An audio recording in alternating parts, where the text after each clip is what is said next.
Are we good? Can you hear me? Cool. Hey guys, what's up? It's BigJackFilms here. Welcome to another live stream. I told you guys I'd get to this. Sorry I'm a little bit late to this, but yeah, I just got back from G-Fest. I'm here to tell you guys a couple stories, and I won't say what I got, but I'm going to save that for a vlog I'm going to do later. I'm going to take a little bit from Cinematic Trash's vlogs and do just a vlog of how the trip was. So this is just going to be a bit of a simple live stream as usual. I'm going to have maybe one or two people on that I've invited, but other than that, it's just having a good time. It's just chilling. Very chill night. This week, I've been a little tired after G-Fest, so most of the time this week I'm taking time to chill, relax, sleep in, and so on, catch up with a few friends. But yeah, I'm here to talk about essentially how G-Fest went down. So hello, Anthony Sarkis. Hello, Issac. Hello, Mr. SpongeBob Plush. Yeah, just here talking about G-Fest. Not gonna do any pickups of what I bought, but there have been some cool stuff. The first thing I want to say to everybody who saw me at G-Fest who are fans, thank you. Bless. Thank you all so much for joining me and meeting up with me and saying hi and wanting autographs, photos, wanting, copies of my movie that I did sell. We sold a grand total, guys, 8 copies. We made about $80, which is like fantastic. Wonderful time at G-Fest. But to start my little adventure of how G-Fest went down, first thing I want to say is that we drove through an all-nighter. So I was supposed to come in on the Friday, and unfortunately, my buddy Josh, who was going to drive us, we were going to drive to save us money on flying, had to work at UPS that day. So he got off at 7. We met up at 7 o'clock, and we ended up doing an all-nighter. We drove from like 7 o'clock p.m., and we didn't get to the hotel in Chicago till like 4 o'clock in the morning or 6 o'clock in the morning. I didn't sleep that night, so I was a little bit tired on the Saturday, but that did not deter me or stop me from having a good time. So immediately was already getting recognition. I am so sorry I did not make it to the King Kong panel, the 90 Years of Kong panel. Although I did watch it, it was pretty cool to see. But yeah, Saturday was fantastic. I got to introduce Josh to my buddies who I worked with, Sean and Pierce, who might show up on the stream. I did invite them, but I had a really good time with those guys. I filmed a bunch of stuff for the Kong reviews there, which is fantastic. The ending we had planned for Jurassic Park, which we were going to shoot, I had to think about it for a bit, and I was kind of detoured, and I realized, okay, the ending's not really what I'm going for, so we're going to change the ending and shoot it later, but because I'm not really happy about that. Ironic, because the first Jurassic Park had problems when they shot it. It was plagued.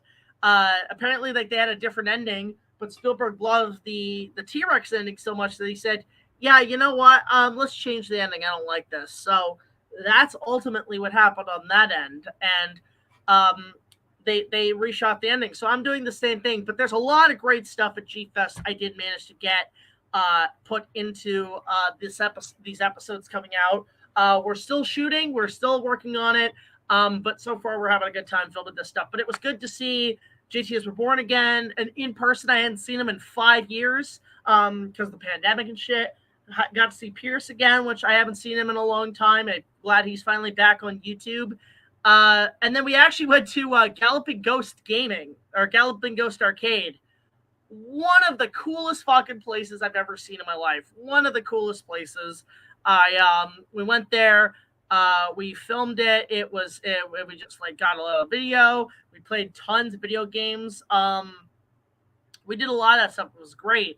So that was cool. I got to play Jurassic Park Arcade 94 by Sega. That was great. I played that thing 5 times, sweating my ass off because that place is hot. Not much air conditioning, but there were so many great games to play there. It was fantastic. Oh my God, our first super chat in the stream. Thank you so much, Super Michael 98. It was great to meet you. It was great to meet all of you guys. I got so many amazing gifts, so many amazing pieces of fan art. I'm going to share those in a vlog. That's my plan. I'm going to share them in a vlog. I'm gonna I'm gonna take a little bit from Cinematic Trash and do a vlog on G-Fest, but also pick up. Really looking forward to showing that to you guys. I'm gonna start working on that in the next few days. Things are a little bit slow right now, but it has been pretty fun. But yeah, Galloping Ghost Arcade was magnificent. Got to play so many games. You get lost in there. Sean and I ever had some really good pizza too. It's a really nice restaurant there as well. After that, we went. Sunday was just a chill. I bought a few things, and then Josh and I went home at around 3:00. We did go to a couple of places in Chicago to kind of like check out some stuff, but then we drove back. We got to the border at like midnight. And then afterwards, we crashed at, his mom's place, and then we drove the rest of the way. But it was a good time. On top of that, throughout the entire journey, I listened to James Rolfe's book, Movie Making Nerd. I just want to say right now to everybody who has either not bought the book or gotten the audiobook, please do. It is an amazing book about James's life. Goes through a lot of great things about his filmmaking career, and I relate a lot to what his experience was. So definitely go read it. It was fantastic. But yeah, just want to give you guys a little bit about what happens at G-Fest, but we're going to answer a couple of questions. Might have some people on here on the stream, but a couple of rules before we get started. First of all, don't repeat the same question 3 times because, we just, there's some questions we will not answer. No requests. Keep things pretty civil. Super chats are always welcome. Really helps keep the lights on. But yeah, let's get going here. So let's see here. Yeah, it was good to meet you, LD Dragon. It was good to see you there. But yeah, someday we're maybe thinking about coming back next year for the 70th anniversary of Godzilla. I'm the Jurassic Wonder. I was one of you fans at G-Fest. Such an honor. Thank you so much. Yeah, really appreciate meeting all you fans at G-Fest. It was a wonderful, good time. Got to talk to so many of you guys. You guys were really sweet, really nice. And thank you to everybody who gave me so many amazing gifts, so many amazing stuff. Bought my movie. It was just amazing. Thank you all so much. Yeah. Let's see here. Dr. Manfoni, it was good to see you there too. Lot of great fans there. Thank you all so very much. I'm in Gatorland. Okay. What was the best thing at G-Fest? Okay, at the event, it was actually filming a couple episodes. We got some really cool cameos from a couple of people at G-Fest that I can't wait to show you guys in the next set of Kong reviews. You guys are gonna really like that what we shot there. And also a huge thank you to everybody who helped out as well, who were coming in and everything and saying hi. The fans are what it's all about, and it actually kind of gave me some invigoration, give me some real motivation to keep making my videos, because lately has been very fatigued for me lately. But you guys are a major turbo boost for me, so thank you all so much. Hello, Lightpost Films, good to see you. Just did a live stream. Check it, guys. Go check out his last few Godzilla Battle Royale reviews that he's been doing on his channel. He's just getting back into the swing of things. By the way, Lightpost, wanted to let you know, Billy DeBoss saw your review. He watched it. I told him to go check it out. He loves it. He absolutely loves it. He gives it his blessing. He absolutely is loving what you're talking about. So keep up the good work, buddy. Keep it up. You're doing an amazing job with Battle Royale. So keep up that review portion. Thoughts on Samurai Jack? Love it. Fantastic show. Go check out my show, but it has that theme song. Have I seen Skyjack directed by John Gilliman? I have not. I have not seen that. I haven't seen The Towering Inferno. Pretty interesting. Yeah, thank you. Thank you all so much. It was such a lovely time at G-Fest. I had a blast. And yeah, I'm happy because we made like $80 on the copies of Kong we sold. So thank you all so much for helping out and selling the movie, which is good. Question, I was hoping we could collaborate in a future video. Best thing to do on that, this is something I tell people who ever want to collaborate with me, send me your resume, send me your highest quality videos. I am lately nowadays a little picky about who I work with, but if you guys send me a demo of your work and I think it's impressive enough, might do that. So definitely do that if you want to work with me, or if you want to like do like a collab. Thoughts on Courage the Cowardly Dog? That's an okay show. That was kind of the end of Cartoon, because I grew up with Cartoon Network. It was sort of the end of it for me, like the last of it that I watched. After that, I moved. Did you meet Yamako Shaku? Not to brag, but I got an autograph. No, because I'm very okay with Godzilla. I don't know many of the actors. But I did meet Don Frere, who is the guy from Final Wars. And I met actually somebody that I didn't know was there. There's a girl who was a model in the 80s who was kind of like an Elvira type, who was selling copies of some of the stuff she was in, and she was in the cover of Famous Monsters of Filmland from 1986 when the King Kong encounter opened up. So she was on the cover, and I didn't know it was her, and she was very nice. Hi, Dean. Good to see you. You can send my work. Just send me a message on Instagram. Would be the best place, or Twitter would be the best place to reach out and send me a demo. Had a huge collection of dinosaur figures just like you. Yeah, it was good. I have a ton of those. You know, I got actually a few things at G-Fest that are figure related, which is awesome. There's going to be a local anime convention. Oh, nice. Go check it out, man. I've not read Wings of Fire. Let's see here. Thoughts on A Quiet Place? Never seen it. I'm not really that big into like modern horror films. I like the old school stuff. I like the classic Universal monsters. Which, speaking of, just a little heads up, guys. In terms of like when the next season's going to start, honestly, I have no idea. I do not know. Because we're still in production and we're taking a little bit more of our time on it, but we are working hard on it. So just keep posted. The latest-ish, no promises, is maybe the start of January. There's going to be some minor pushbacks because we're kind of a bit lost right now because a lot of people are working hard. Like a lot of people got lives and stuff. So we are working on the next season, but we're taking our time on it. We don't want to rush it. We don't want to get exhausted like we did before. But it's going to be interesting when we get to the next season. So once I start assembling things proper and I have enough footage, you'll see more coming up. Haven't seen The Land That Time Forgot. I love that movie. That's a great movie. I love Land That Time Forgot. Haven't seen the sequel. I heard I don't like the sequel as much. Yeah, thank you so much. Let's see here. Thoughts on the crossover between DC and the MonsterVerse that was announced recently, today. Interesting. That's all I can say. It's interesting. Don't know if I'm going to review it, but it's interesting. That's more of a Sean department.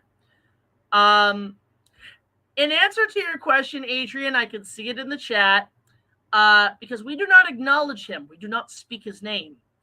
I call him the creature. We do not discuss the creature. We do not discuss the creature that we have feared for more than 3,000 years, is all I'll say.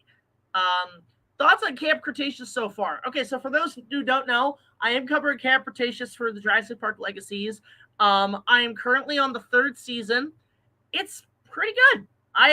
The first bits, I was a little bit skeptical because it was a little cringy, but over time, I've been invested in it. I like where it's going. I'm interested in where it's going. I'm having fun with it. Do you think Power Rangers Once and Always is better than the 2017 movie? Yes. Yes, I do. I did really like it. If you want to see my thoughts, check out my opening night.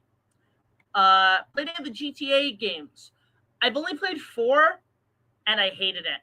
I couldn't get past the first level. The controls are awful. I like when people play it. I'm just not the type of guy to play it myself. Godzilla versus Batman is finally a thing. Yeah, I know. It's interesting. I'm curious about that. Question, I was wondering if I could help you on BigJackFilms next season because I'd like to join you guys on a project because it sounds fun. Again, you have to send me a demo reel of your stuff, and I have to see what I think of it. All right, cool. Everybody's saying hi to each other. Let's be clear. Season 4 gets wild. Okay, I don't want spoilers. I want to go in blank. I just want to say, if you see any disaster movies, as I would recommend watching Airport 1. I've never seen the Airport ones, but I do like disaster movies. Do you think Camp Cretaceous is better than Dominion? I have to watch the whole show to give my overall opinion. Like the later Jurassic World stuff is just okay. What's up, Jack? I met you at the back of the dealer's room while we were checking out Kong Live's VHS tape. Hi! Yeah, good to see you. Yeah, it was a pleasure meeting you, Stinky Paws. Great name, by the way. It was just good to see the fans all together at G-Fest. It was a wonderful good time meeting all you guys there. I had a blast. I needed that. That was such a good re-energizer. Although funny, I was supposed to sleep in yesterday. Had to go through a little bit of an issue, but I made up for it today. But I'm exhausted. I'll just say this: I'm very tired. So I'm taking the week off, but it was just worth it to see all you guys. I'm gonna try to come back next year because one, 40th anniversary of Godzilla. Two, I want to get a dealer's room booth or something. I want to meet more of you guys. I want to get more merchandise made. I want to have more interactions with y'all. But yeah, I really want to see you guys again. That was fun. I should point out too, very quickly, my next convention, for those who are interested, who want to follow me, don't stock follow me, but if you want to follow me on my next convention adventure, go check out Fan Expo Canada. That is at the end of August, kind of close to Labor Day. It's a time when Toronto is going to be very busy because you not only have Fan Expo, you have the X, you have a Jays game happening, but on top of that, you've got TIFF happening the following week. So for anybody who wants to see me at my next convention, I'll be at Fan Expo in August at the Toronto Convention Center. A lot of people are coming into this. Hayden Christensen's going to be there. The cast of the Clone Wars. Jodie Benson is going to be there. A lot of people. I think they just announced Stephen Amell from Arrow. There's a bunch of people coming to this thing. Go check it out. Chris Sabat, who I know from Dragon Ball Z. Alexis Tipton, who I finally get to meet. The voice of Outer Mocha from Rosario Vampire. She's going to be there. But check me out there. I'll be wandering around the convention scene. I'll be filming a couple of things. And I'll be hanging out with friends. So if you want to check me out there, please do. Will I review Jurassic World: The Ride? I'll probably make mention of it in my Dominion review, but I probably won't give it a full-on review. I think Jurassic Park: The Ride is where it's going to stick. I subscribe to your channel. Thank you so much. Thank you so much, LBT Electric Dino. Thank you so much. The reason why Fallen Kingdom is better than Dominion to me is because Blue is in the Fillmore. Just because, yeah, I mean, like, that's one of the only few things I like about the movie, but I do think it is the worst of the series, only because it just kind of, it feels like the studio trimmed about half-hour worth of stuff, and a lot of twists that were meant to be in the original intention were cut for censorship and to make room for politics, and I did not like it for that. My hair is absolute garbage. By the way, I did get a haircut recently. It was kind of a shit job, but I needed it. It was just my hair was getting in my face. It was getting annoying as hell. So there is that. Oh yeah, and you're the one who were telling me that there's people who, I don't know if anybody's seen my review, who would like bash me or whatever. It's like, yeah, it's just, you know what? Look, I'm very fair with the movie, but I didn't really care for it. Should I do a video of SpongeBob and Sonic make a theme park where they remake the Cacao Downer? If you want to do one of those weird SpongeBob Sonic adventure things, go ahead. It's a whole genre in of itself. I mean, I'd rather see it with like my review show, which those are funny. Just, you know, get my permission and you're all go ahead with it. Blue is our lord. Okay, that sounds weird. No. Blue and Owen are the true relationship of that trilogy. Trim it out. Yep. I did think subscriber on 2018 when I saw Shaw did a collaboration for Godzilla vs. King Kong. What would it be like if there was a comic crossover between King Kong and Jurassic Park? There kind of was, actually, Dean. There was a Jurassic Park comic that had a gorilla in it that was kind of Kong related. If you want to see that, check that out. Look that up. Oh, here's an interesting question. Thoughts on The Great Mouse Detective and The Black Cauldron? If it's because Nostalgia Critic covered it, here's my take. Great Mouse Detective, I've only seen a few times. It's average for me. And Black Cauldron, I don't mind. I just think it's a little boring. But I really do like the dark atmosphere of The Black Cauldron. It's decent. Talk about a film that deserves a live-action remake, is all I'll say. Thoughts on The Frighteners? It's okay. It's not one of my favorite Peter Jackson movies, but it is pretty cool to see. I prefer either Lord of the Rings, Kong, and some of his more weird films like Brain Dead. That's a great movie. Favorite Hammer film, not counting Dracula, Frankenstein films, and 1 million years BC. Shit, you made this difficult. Damn, that's tough. I like The Mummy. Their version of The Mummy was interesting. I mean, I can't really think of other films Hammer has done outside of the remakes of the monster movies. They only did one dinosaur movie, and that was 1 million years BC. Like, their Hammer films are very hit or miss. King Kong versus the Indominus Rex would be cool. I've seen fan art of that. It's interesting. Have you ever had your sister on videos? If not, will it happen in the future? Yes, actually. She appeared in my review of what was it? New Moon. When I did opening nights. Oh my God, we have our first guest here who's decided to join us. Ladies and gentlemen, returning from the dead,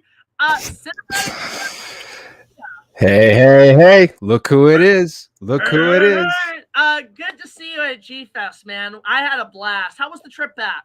Oh man, it was okay. You know how flying goes. What airline did you take?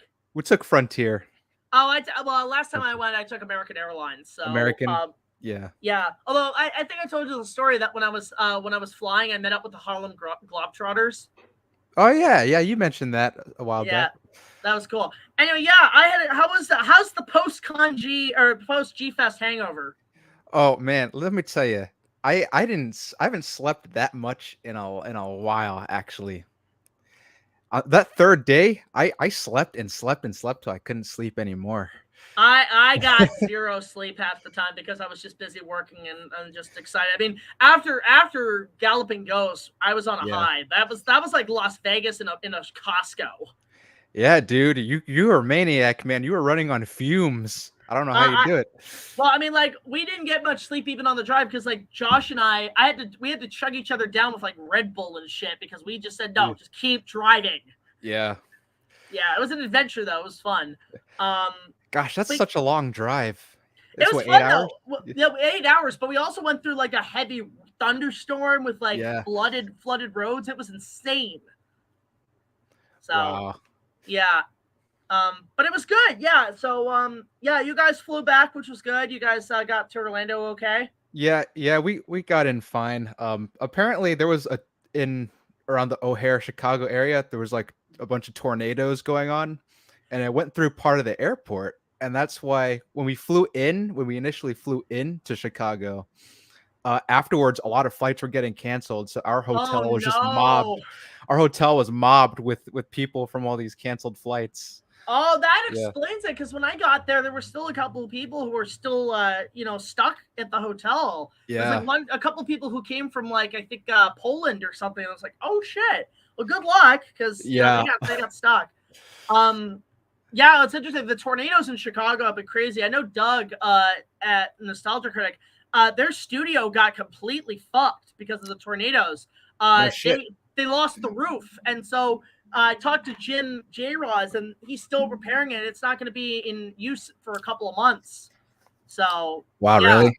And Jim was so stressed. I actually did invite him to G-Fest. I said, "Hey, come on over. You might like it." But not this year. I tried to get the Channel Awesome guys to come up. I did try to get James to come up. I am trying to tell them I insist y'all come to this thing because it is fun. How come they haven't gone at all? I mean, they've only been hearing about it recently, and they've already got a very busy schedule when it comes to conventions. I mean, I'm even trying to get them back to Canada for a couple of events, but it's tough to get anybody right now, and especially I think also I'm really concerned about the con scene because we got lucky with who we got because of the writer's strike happening and the actor's strike. Going on. That's some shit, man. I'm okay with it. The one person I agree with is Mark Ruffalo because he's saying we should be working with independent filmmakers. So I'm like, I'll take them. Like I'll get a couple celebrities in my videos. I may not have money, but at least the quality's there. So yeah.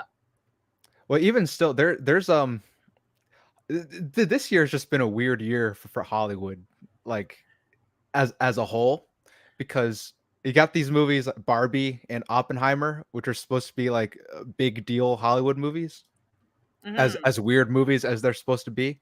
But then you got both the writers and the SAG strike, And then the directors went on strike earlier too, but apparently they had a deal worked out for them. Well, obviously, because the big corporations are the ones who pay them probably the most in the pyramid. I mean, the thing is, for me, like, I'm happy it's happening. For me, it's all about, like, I mean, I know it's all about pay and everything, but how about this? How about it's the fact that, hey, Hollywood, quit making these piece of shit franchise movies. Do something different. Stop writing the same crap over and over again.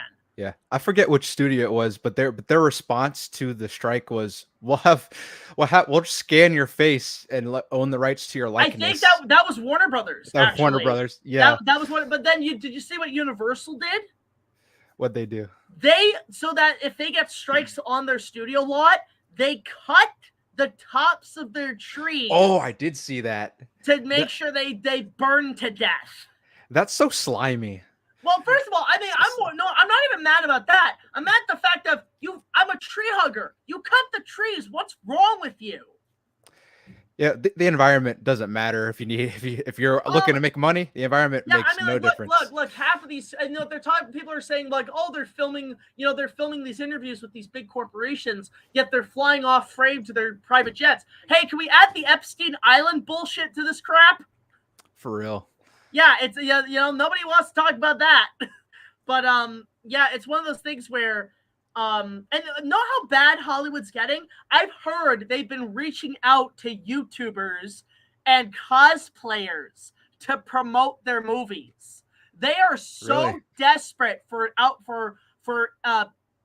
people coming in that they are now really hammering down on getting YouTubers and cosplayers. Yet they've always hated us because we review their stuff and use their clips and they'll slap a copyright. But, now you want us. Now you respect us because you've run out of people to use. I'm sorry. I take a little offense that I'm not going to be a gas station and on a bench warmer and the last effort. I mean, unless you pay me $10,000 a review, I ain't doing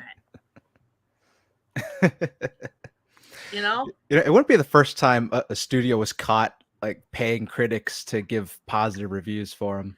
I mean, that's like, I'll give honest reviews. Like, I think that's with me. I'm more honest than I am like negative or positive. Like, so even if they did pay me and I saw a movie, I'd be like, that was okay. I'm not, I mean, I go to the movies a lot more. I've been trying to, but honestly, like, I think I'm just like, I'm just tired of the same old thing. I'm tired of it. It's like, I'm done with, like, there's only been out of the 3 movies I've seen recently, the one I liked the most was Transformers, of all things. That's surprising. Like, The Flash was okay. Everything was okay. And the best thing was Michael Keaton, but that wasn't enough. Right. And then Indiana Jones was just average. It's valid. It's valid. I don't think it was worth $300 million to make. I see why it costs that much, but my problem with Indiana Jones is that it just didn't feel like an Indiana Jones movie anymore. For me, I mean, I know why it probably cost more because I saw there was like 20 or 30 credits dedicated to COVID measures. Yeah. I was like, oh my God, no wonder it ended, the price went up. And also, I'll say this though, out of people are saying, oh, it's another woke movie. You know what? It's pretty tame in comparison to other films, and I think it's because George Lucas was involved heavily on this one. Like, he's a big producer on this, and I feel like he came in and he smacked the shit out of Kennedy and said, hey, you could do this to Star Wars, you could do this to Willow, you could do this to Howard the Duck for all I care, but you leave Indiana Jones alone. That's my territory. And Kathleen Kennedy's like, okay. Well, let me ask you this. Crystal Skull or Dial of Destiny? Both are equal. Both are equal. It's just okay. Crystal Skull is not a bad movie. It's just, you know what? The alien part is the only thing at the very end that's just unnecessary. I'm okay with the skeleton part, but when you see the alien, I'm like, this is stupid. But everything else is fine. Dial of Destiny is just, I think I enjoyed it a bit more than what most people make it out to be because, one, it's taken 15 years to make another one, And two, Hollywood doesn't really make these adventure type movies anymore. So whenever they're on and there's like chases and stuff, I'm entertained. I'm having a good time. Like I actually did like the chase scene with the 3-wheel stuff. Like I like that kind of stuff. Like I'm like, God, I haven't done a chase scene yet, have I? Like, did you like the ending? The end, you know what it is? I'm actually okay with it because hey, at least they didn't kill him. At least they didn't kill him, and at least like I do like that last shot where he just takes the hat off as a way to say, "Yeah, we're done. We know what we're done. We're not making any more. Bye, folks." Like I'm okay with it. It wasn't as offensive. And the thing is because I don't take movies and franchises as seriously as a lot of fans do. Like I'm not like the Snyder cults. I'm not like Lucas people who see Star Wars as a religion. I enjoy everything just as movies because that's the thing. They're just movies. Yeah. And I'm entertained, you know, like it's not the best thing. Like I'm not getting all pissed off. Like oh, they ruined it. God damn it. You know, I'm not like that. And I think that's the thing is that people are too uptight about this shit. You know, like I'll say that, especially Star Wars fans. They have been bitching since the special editions. Oh yeah. Yeah. That was almost 30 years ago, guy. Get over it. You know, like I recently just watched The People versus George Lucas again. Mm-hmm. I'm going to be real with you. That documentary has not aged well. Go back and watch it again. You're going to be like, ooh, this is pretty toxic. Yeah. Yeah. Oh, yeah. So, anyway, there's my rant about Lucasfilm. Did George Lucas... He's like in like a self-imposed retirement, but he says he makes short films, like personal short films. Like private films, like films for himself. Like, I mean, look, everybody's made the joke, he's making porn. Like, no. I think he's just, it's the same thing with Peter Jackson, because you know what? After Peter Jackson did The Hobbit, I think Peter Jackson saw where Hollywood was going, and he was so exhausted after the studio demands on the third one that he said, I don't want to make these big movies anymore.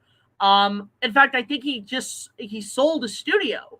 Like he sold a studio in New Zealand to like a company. So somebody else owns Weta and that whole thing, but he does still come by and oversee stuff. Now he does documentaries on like World War I and the Beatles, and you know what, good for him that he's taking it pretty casual now. Did you watch Mortal Engines? The movie? I wanted to see it. I never got a chance to. It actually came out of theaters before I could go see it. Yeah. Like, the thing is, Jackson produced it, but you know who directed it? A guy named Christian Rivers. He worked on Kong. He was a storyboard artist. Yeah. This was his first directing gig. He was a storyboard artist, like, because he did storyboards for Lord of the Rings. He did all the drawings for Peter before, like, previs and stuff, but Christian on Kong helped out with a lot of the previs, and I think he also moved up to being an animation director at Weta, but like before that he was doing like storyboards, like hand drawn stuff, which I think he was doing some for 1996, but those storyboards have never really seen the light of day. Like the only things that's really survived for that are concept arts and sculptures that Weta did that are in storage in their facilities. Yeah. You know, I've always wanted to visit their studio in New Zealand. Oh, same. For me, it's all about the 96 stuff because I want to, because I do know a few people who work at Weta, like a couple of the sculptors and stuff. They are really? Yeah, I know Jamie Best-Warwick, who I've talked to a few times. He was head sculptor on Lord of the Rings and Kong. Like, he sculpted Gollum. He sculpted the Balrog. Like, this guy's cool. He did many sculptures. He was even in 96. He did work on 96. There's video of him like sculpting the bat creatures and some of the dinosaurs, but he's a great sculptor. And I talked to him recently and he said they don't need sculptors anymore. It's all in the computer, which is unfortunate. So they don't even do clay sculptures anymore. Wow. And then I know Daniel Falconer, who is a sketch artist who does a lot of detailed designs, and like he did all the Elvish engravings in Lord of the Rings. Like he would actually engrave the armor, like he would draw that, and then they would take it to the armory to take that. But all of them were relatively nice because I did talk to them about Kong in '96. I talked to them. I talked to Gino Acevedo, who is a makeup artist in there, and then also before he died, I talked to Bernie Wrightston, comic book artist. Oh, you talked to Bernie Wrightston? He was at Fan Expo, and I talked to him about because he did a lot of the artwork for Kong '96. Yeah. Like his concept art is amazing. I went up to him and said, "Dude, love your artwork on that film." And he said, "You know, I was only there for a short period of time, but I had a blast working with everybody there, like doing these paintings. Like his paintings, go look up his paintings. They are gorgeous." Yeah, he I don't know if you're like big into Stephen King, but Stephen King wrote a short story called Silver Bullet, or The Werewolf and the Silver Bullet, which is what the book that the movie Silver Bullet is based on. But it's like it feels like a children's book, right? Mm-hmm. And the initial publication, Bernie Wrightson did all the illustrations for it. Oh wow! Yeah, because I just hear The Werewolf and the Silver Bullet. Like this just feels like the Wolfman. Yeah, actually, Silver Bullet's actually a decent movie. It's a decent Stephen King adaptation. Yeah, I'm very picky with Stephen King. Like I've seen my favorite is always going to be It. Yeah. Hands down. I've seen Carrie. Not Carrie. I've seen Carrie. Yeah, I've seen the original. I actually didn't mind the remake. I actually thought it was actually okay. It did it was actually shot in my old hometown where I used to live up north. Believe it or not, they filmed it there. But I didn't mind the remake. I like The Shining. I do like the Kubrick film. But it is where it's at. I did like both. But I am more partial to the '90s one because Tim Curry. Yeah. But the remake is a solid adaptation of the book. Did you like It Chapter 2? I didn't like Chapter 2. I like what they did with the ending, that they changed it where it's not just a big giant stop motion spider. Like they actually gave it some different. Like I love which one's the one where he says, "Oh, you're a sloppy bitch." Yeah, I do like that. I do like that moment. That moment's cute. But I did like the fact that when they let go of his fear, Pennywise turns into a little scared little baby. Like there's some interesting stuff in there that I didn't mind. I thought the kills were better. I thought it was a way better film. But I do prefer Chapter 1 over Chapter 2. Yeah, same. Chapter 1 was very, very solid. I mean, from what I heard, I think they're doing Chapter 3. They are going to make a third one. And it's like, okay, so now you're just going to turn Pennywise into like Ghostface, aren't you? Yeah. I don't know. Like the thing is with the It book, I don't know if you've read the It book, but it's a long fucking book. I've tried. It's way too long. Yeah. There's a lot like the It remake movies are pretty long movies themselves, right? Mm-hmm. So that there were a lot of things that they were pulling from the book. But now that they finished the story, right? I don't know, like, if there's much left in the book to pull and turn it into a third movie. I don't know how that would even work. Unless they just, like, make up shit and they expand on the mythology of Pennywise is the only thing. But I actually, you know what? I mean, Pennywise could probably, like, I'm glad with what we got, but Pennywise could maybe be a new slasher villain. Like, I think we need more slasher villains. Like, Michael Myers did his thing, and the first Halloween they did in the Blumhouse trilogy, like, the first one was okay. I hate the fact they call it Halloween. I still call it, you know what I call it? Halloween Returns. I don't call it Halloween 2018. I call it Halloween Returns. And then Halloween Kills was insulting. And then Halloween Ends was just, what the fuck? you didn't know, and you know what it is? I know Sean and everybody was saying, no, the next one's going to be really good. We've been through this before 3 times. Okay, Halloween 4, great sequel. Halloween 5, shits the bed. Halloween H2O, great sequel. Halloween Resurrection, shits the bed. Rob Zombie's Halloween, great remake. Halloween 2, shits the bed. And you've been tricked 4 times. You know, I'm so done. They did it on purpose. They do it on purpose. It's the curse of, it's the real curse of Michael Myers. I had a fun, like, kind of like fan fiction idea where, because there's so many different cannons to the Let me guess. Halloween. I know I was thinking the same thing. Yeah. Basically, Halloween No Way Home.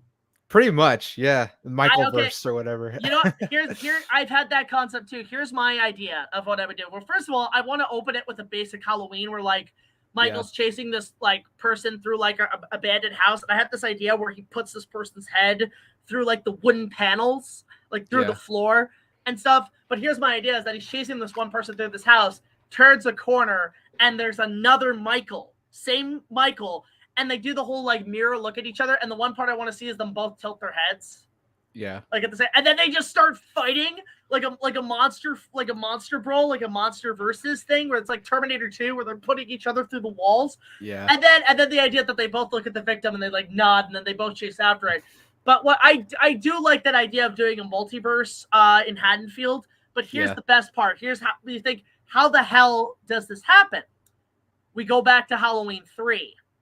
And the idea is that the Silver Shamrock Company, if you remember in Halloween 3, the Stonehenge shit they were trying to do with that weird blue light thing that they were doing. Oh, yeah. It's actually a portal to other dimensions, to the multiverse. Yeah. And that's how all the Michaels show up. So, and it's kind of narrowed down to original Michael, the Thorn Michael, the H2O Michael.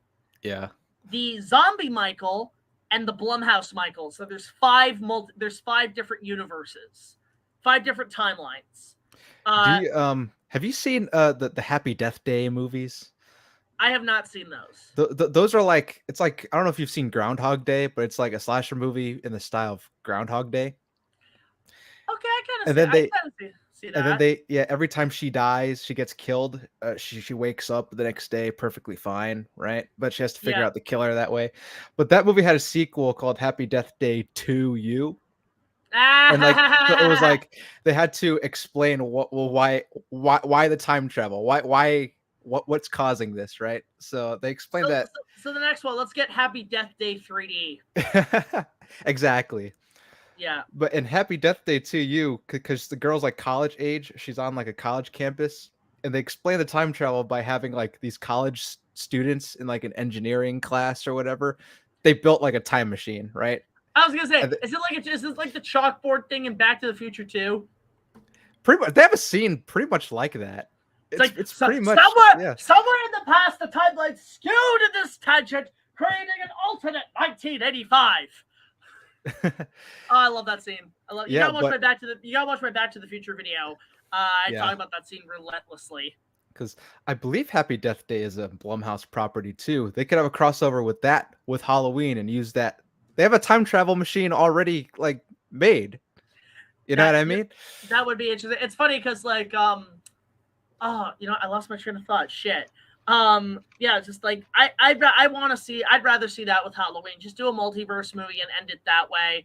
And hell, you could probably you'd have to get different Laurie Strodes. Like you'd have to get Jamie Lee Curtis playing multiple. Get the one from the zombie remake. But here's another thing.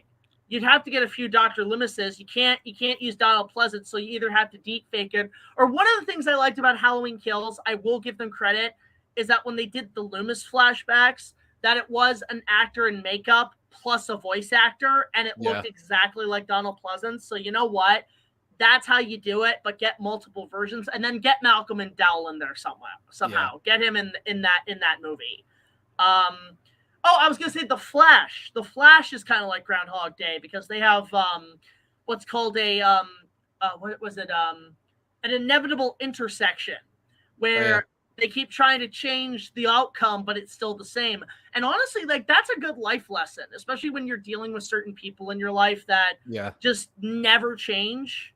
That at some point you just have to let that go and stop trying to see a different outcome from them when they just do the same shit day in and day out. So honestly, Flash does have some relevance. And did you see The Flash? I've seen like clips on YouTube and stuff. I haven't. I really wanted to see it. But so do you care about spoilers? No, I don't. And I've been spoiled pretty heavily already. So I was like, I've basically seen the movie. I'm gonna be honest. Spoilers for the chat. I kind of liked the George Clooney cameo. Yeah. I was because it kind of redeemed him. It did redeem Clooney. Because I do like Batman and Robin. Yeah. So in a way, it was nice to see him again. But then you raised the question. Okay, where's Chris O'Donnell? Where's Alicia Silverstone? Where's Arnold Schwarzenegger? Winter has come at last. It's interesting because the Schumacher movies, especially Batman and Robin, is so like, even though it's live action, it really is like a real cartoon. Well, I mean, they took a lot from the animated series, especially with Batman Forever. Yeah, and I'm like, okay, so you have like these really kind of serious, like, you know, branching off the Snyderverse. So like these aren't directed by Snyder, but they basically take place in that same universe, right? Well, what I love is basically the thing is with the Flash, they basically said, okay, we know Ezra Miller's a piece of shit, so let's dump him in the worst Batman ever. I think like basically any DC shit that's bad goes in the Schumacher bin. Yeah. So like that's where you'll probably meet up with Shaquille O'Neal as Steel and oh gosh, I think Halle Berry's Catwoman's probably crawling around there somewhere. Yeah. Like that's where all the bad DC movies go. Maybe Superman 4's in there somewhere. Or Green Lantern ended up there. I got a question for you. Do you care much at all about the MCU anymore? Okay. Here's what I've narrowed down to with DC and Marvel. Yeah. If you could put Batman in your movie, I'll go see it. If you put Spider-Man in your movie, I'll go see it. But other than that, to be honest, I don't give a fuck about superhero movies anymore. I only care about Batman and I only care about Spider-Man. That's it. That's fair. Yeah, that's why I went to see The Flash. Because, hey, look, Michael Keaton's in it. Awesome. Finally, Batman 3, the 30-year sequel I've been waiting for. You know, I only care about Batman and I only care about Spider-Man. That's it. But just don't overdo Spider-Man. Just don't overdo it. I won't even see the spin-off movies with like the Hunter and this. I don't care. Just give me Spider-Man doing what he does best. Yeah. Yeah. Did you like No Way Home? I loved it. I was very pleasantly surprised how well that movie came out. I didn't see the new Spider-Verse. I think for me, like, I'm kind of wanting to wait till it comes out on home video or whatever, only because that's an example of oversaturating Spider-Man. I think it's just too much in that regard. I did hear and here's the thing, I did hear it's a well-written movie. I did hear it leaves on a cliffhanger, but I did also hear that people who were working on the movie were not paid right, were not treated right, and now we might have to wait longer for the third one if it ever comes out, because apparently they are having issues now. So we may not get the follow-up. Yeah. So, that's something that I'm just kind of like, okay, let's see what happens. Whoa! I just realized haven't even addressed the chat. Oh my god, yeah, like I am so sorry, folks. We've just been movie talk's fun though. I need a movie talk. I need to start a podcast. I never liked the MCU to begin with. Now it's worse than ever. Yeah, Endgame was it for me. Endgame, and then No Way Home was a good epilogue, but that's it. I don't care anymore. I don't care. Okay, I will go see Secret Wars for one reason only. If it gets made.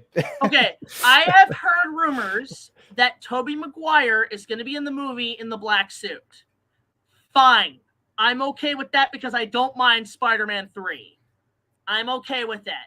You know, like, especially after No Way Home. No Way Home really fixed a lot of the bad sequels. Like, it fixed Spider-Man 3, and it fixed Amazing Spider-Man 2 even. That's the biggest thing. It fixed that for me. Because I hated Amazing Spider-Man 2.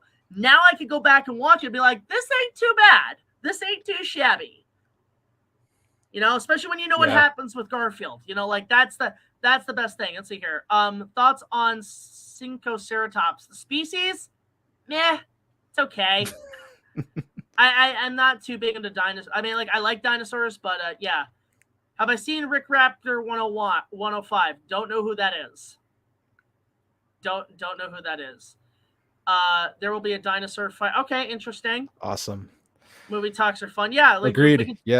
We can talk about this shit forever. How could you hate Spider-Man 3 when it has Bully Maguire? Exactly. I did that dance in my review of Spider-Man. I did a review of the first one. I did that dance. It was awesome. What about Guardians of the Galaxy 3? I haven't seen those. I actually, you know what? With the MCU, I stopped being a continuous watcher after, I think, Ant-Man. I think after Ant-Man, I just stopped binging them. Like, I've tried so many times to sit through Civil War, and I just never get the time to watch it. So now I only watch it for Spider-Man, or I'll watch it for an Avengers event. And that's it. Like, that's all I care about. Like, I actually skipped Civil War, and I went all the way to Infinity War. I could already figure out what was going on. Black Panther 2, I think that's a solid movie. I didn't like the third act, though. The third act was just like a Marvel like CG bukkake. Because they just like, well, shit, our main actor died, so we got to come up with something quick here, folks. We're running out of time. Guardians 3 was good, though. I'll give it to them. That was a sad movie. I did. Isn't there like a twist where it goes all like Full Metal Alchemist twist? Oh yeah, it's not really even a twist. It's just like fucked up. I'm surprised they went there. Because you know what, I saw some of the leaks of that. And I'm like, okay, this is like Full Metal Alchemist twist meets Tusk. I'm not comfortable with this. Look, I can never look at a walrus the same way again without thinking of that Kevin Smith movie. Yeah. That actually did kind of freak me out. I was like, you know what? I can't look at a walrus the same way again. It's really not that bad as everyone on the internet made it sound, but it was, as a child, as someone who knows like how like sensitive children can be, especially smaller children going to Marvel movies. I could see people being upset by like they kind of went a little Don Bluth in that movie. They went a little bit they went all Secret and Nim on your ass. Yeah. Yeah, like just like you look at these animals, it's like go to the rats of Nim.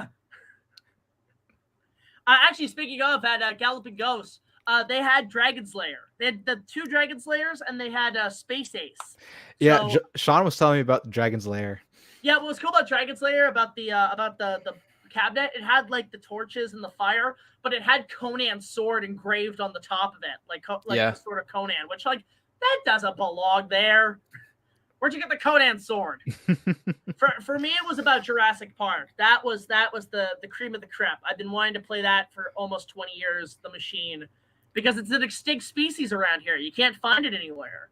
Like even when I went to play it, the seats weren't moving. Like the hydraulics were kind of fucked. All the hydraulic games were kind of fucked. Like Afterburner barely worked. Play even Terminator 2. The click on the machine guns don't really work too well. Play Turtles 4. I did like playing Turtles in Time. They had Marvel versus Capcom.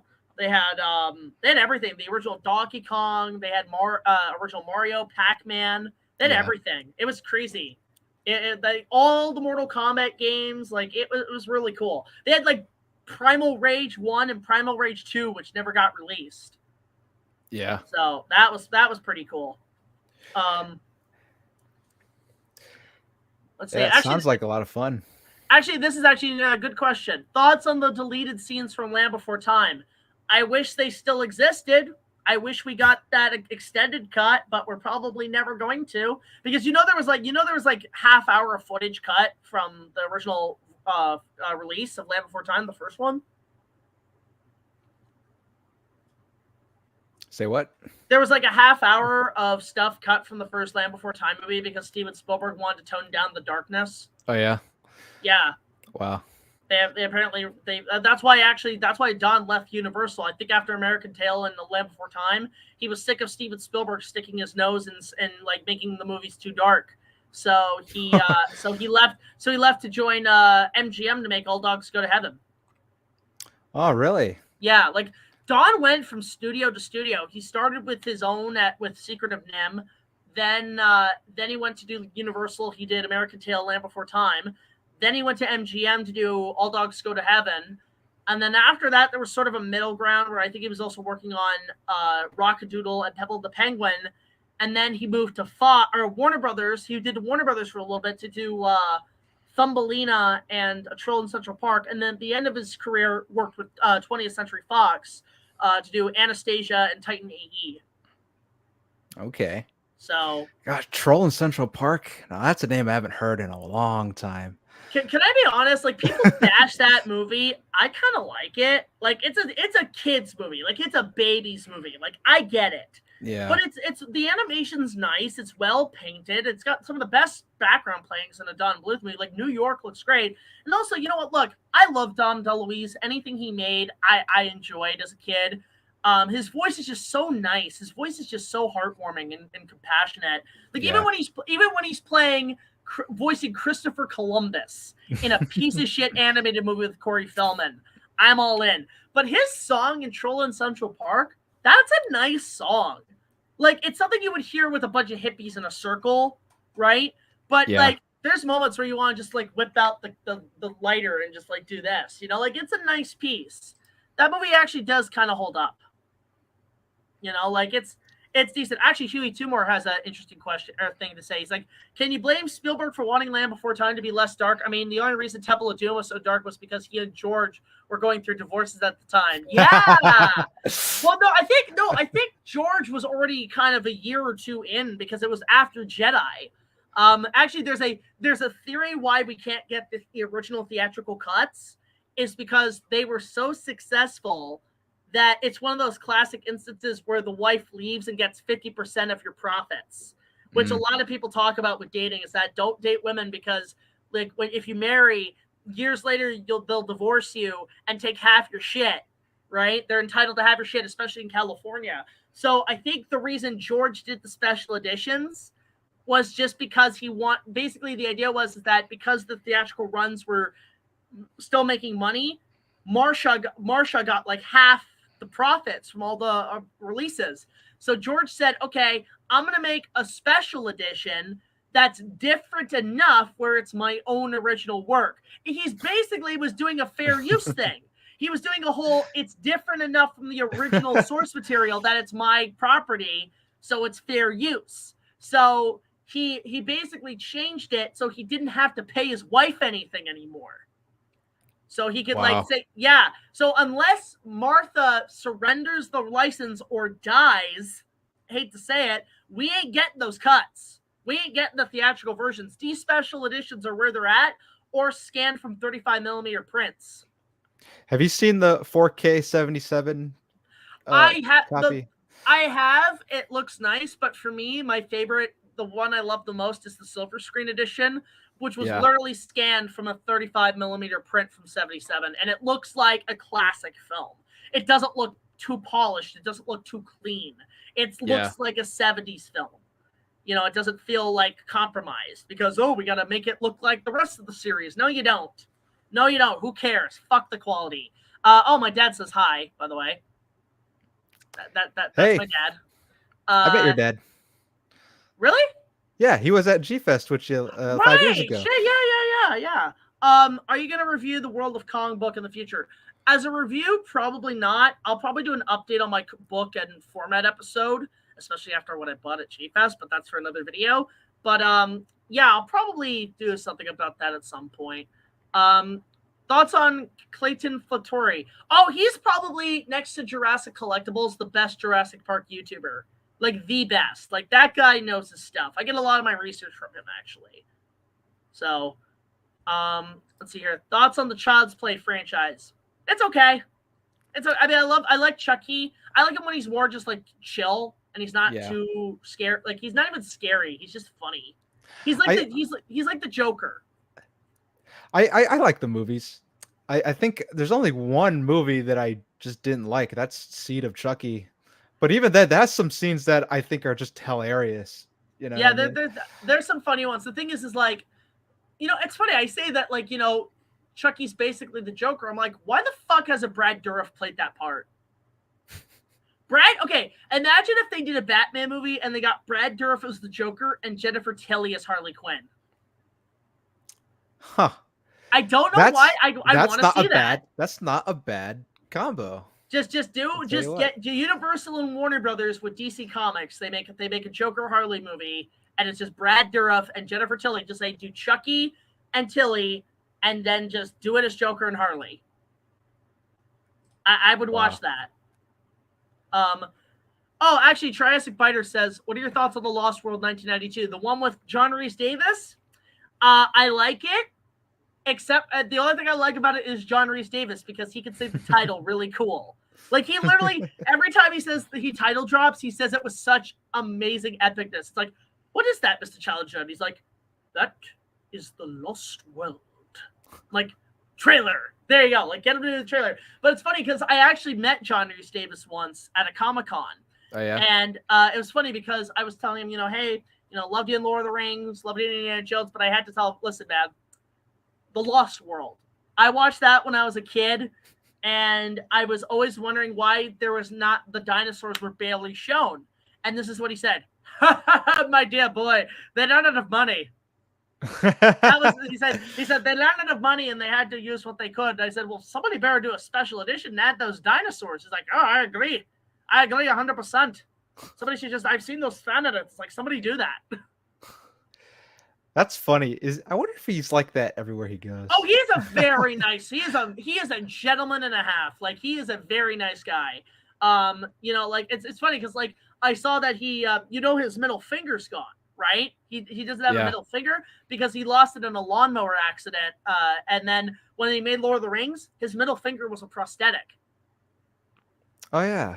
And he pulled this, it's funny, he pulled this great prank on Peter one day because Peter didn't know that he had lost his finger. Yeah. So what they did was they cut the prosthetic, they put a lot of fake blood in it, and he went up to Peter and said, boss, I've had an accident. And then Peter's like, oh dear. And then he slowly rips the whole finger off. And Peter's like, oh, get the evidence, get the medic. And then they pranked him. And I'm like, oh, wow. Oh, man. That's the perfect prank for Peter Jackson. Oh, yeah, says the guy who's made one of the goriest zombie movies of all time. I love Brain Dead. Brain Dead's amazing. Like, you know what I call that? I call that Night of the Living Dead meets Itchy and Scratchy. Yeah. Because the violence is absurd. Like, it's cartoonish as hell. Yeah, I've been like keeping my fingers crossed that Bad Taste and a Brain Dead would both get like brand new like Blu-ray releases from like Arrow Video or like Scream Factory. I want it to happen so bad. Scream Factory would be best. It's funny though because like I remember we saw there was a VHS copy that was a double feature of Brain Dead and Bad Taste. Yeah. And I asked the guy, I was thinking about buying it, but the guy said, bear in mind that will not work in your VCR because it's an import. And I'm like, damn it. So, well, I'm curious about, because, I mean, I did get a Laserdisc. I can't say to my audience what I got, but because it's from Japan, I am curious if it's going to work in my Laserdisc player. But apparently all Laserdisc players in comparison to DVDs are actually all region-free, from what I've heard. Do you have a Laserdisc player? I do have a Laserdisc player. I've been fucking trying to hunt one down for the last few years. Keep an eye on the chat. I'll be right back. I'll show you my Laserdisc collection. I will be right back. Sure. All right. I guess now's my time to answer some questions. At Cinemag Trash, what do I think of the Oogie Loves? Sorry this took so long to answer. It's not for me. It's not for me at all. I have seen a couple reviews on that movie. Especially, I think I Hate Everything did a review on that movie, and it's a funny review. It's very funny. Let's see what else. Okay, at Cinematic Trash, what are some underrated movies? There are a ton of underrated movies. I'm trying to think what counts as underrated. I think there's a handful of kaiju movies that were not like critical darlings or like are not exactly fan favorites that I think are pretty okay. Namely, the 1998 Godzilla movie. I think that movie is better than what most people think. At Cinematic Trash, have you heard of Mad God by Phil Tippett? Yes, I have. I've only heard the name. That's it. I've only heard the name. That's Cinematic Trash. Okay, I'm back. Okay, hang on. All right. So I have here my entire Laserdisc collection, which I've been buying. Because you haven't seen these probably. I first want to show off these because I showed these off in my video formats episode of Kong, but I have the original on CED, which is okay. Wow. There's a video that James Rolfe did with this exact print where it's like Laserdisc, but it's you put the thing in the machine and it takes out the disc and you're left. It's like pretty much if you took a DVD and you slid the whole thing with the box in the machine, and the machine takes out the disc and you pull the box out. Right. So it was meant to be so it'd be less scratchy, but it didn't matter because these things got scratched anyway and just like ended up skipping. I don't have a machine for it, but like this is what they're pretty cool looking. And they lasted, I think, until like the 80s, like the late 80s. But then they had COG 76 and it came on 2 strips. It came on 2 of them because it was so massive they couldn't fit the whole movie on it. Yeah. But they're like, look at this. Like they got little artworks. They are pretty cool. I picked them up in a bundle with the original for like $20 on eBay. So that's CED. I picked this up. This is at Comic-Con. This is the 60th anniversary Laserdisc. Surprisingly, this is the best print I've seen in the movie. This is probably the best quality I've seen in the film. Even better than the Blu-ray? Yeah, it's amazing on Laserdisc. Like wow. It actually, like if you could get the Criterion. A lot of people say the Criterion collection, which I am trying to hunt down. Yeah. This one, I have to give to Josh because I got this on a trip for him. But I do have Full Metal Jacket on Laserdisc, so I keep forgetting to give this to him. So that's for him. But I found a bunch of these in a bundle. So I have From Dusk Till Dawn on Laserdisc. Which I've not fully watched yet, so I do want to see. I heard it's really good. I have seen like Monster Madness. I've used footage for it in my '96 trailer, but I might watch it on Laserdisc for Halloween. This one I picked up recently, Batman Forever, on Laserdisc. Nice. It comes on like 2 or 3 discs, but it's really cool. Like look at it, like it's like collecting records for me. So, there's that. I watched this recently because Sean told me to, and I did watch it on this format. Cutthroat Island. Honestly, not a bad film. It's not terrible. Yeah. It's not as bad as people make it out to be. But it is pretty cool. I do like this movie. Who's in this? Frank Langella's in this, and I love Frank Langella. There's that, and then actually this I didn't know existed. There's an adaptation of Treasure Island from 1990, and it stars Charlton Heston as Long John Silver. It has Pete Postlethwaite, Christopher Lee's in this. But the biggest thing I didn't know, this has Christian Bale as a young Christian Bale as Jim Hawkins. Like this is like Newsies Christian Bale. Huh. And also we got one more person in here. Guys, he's here. JT is reborn. Hello. Hello there. How's everybody? Good. What's up, Sean? How you doing? Hey, how you doing, Cinematic Trash? I am big chillin'. Fantastic.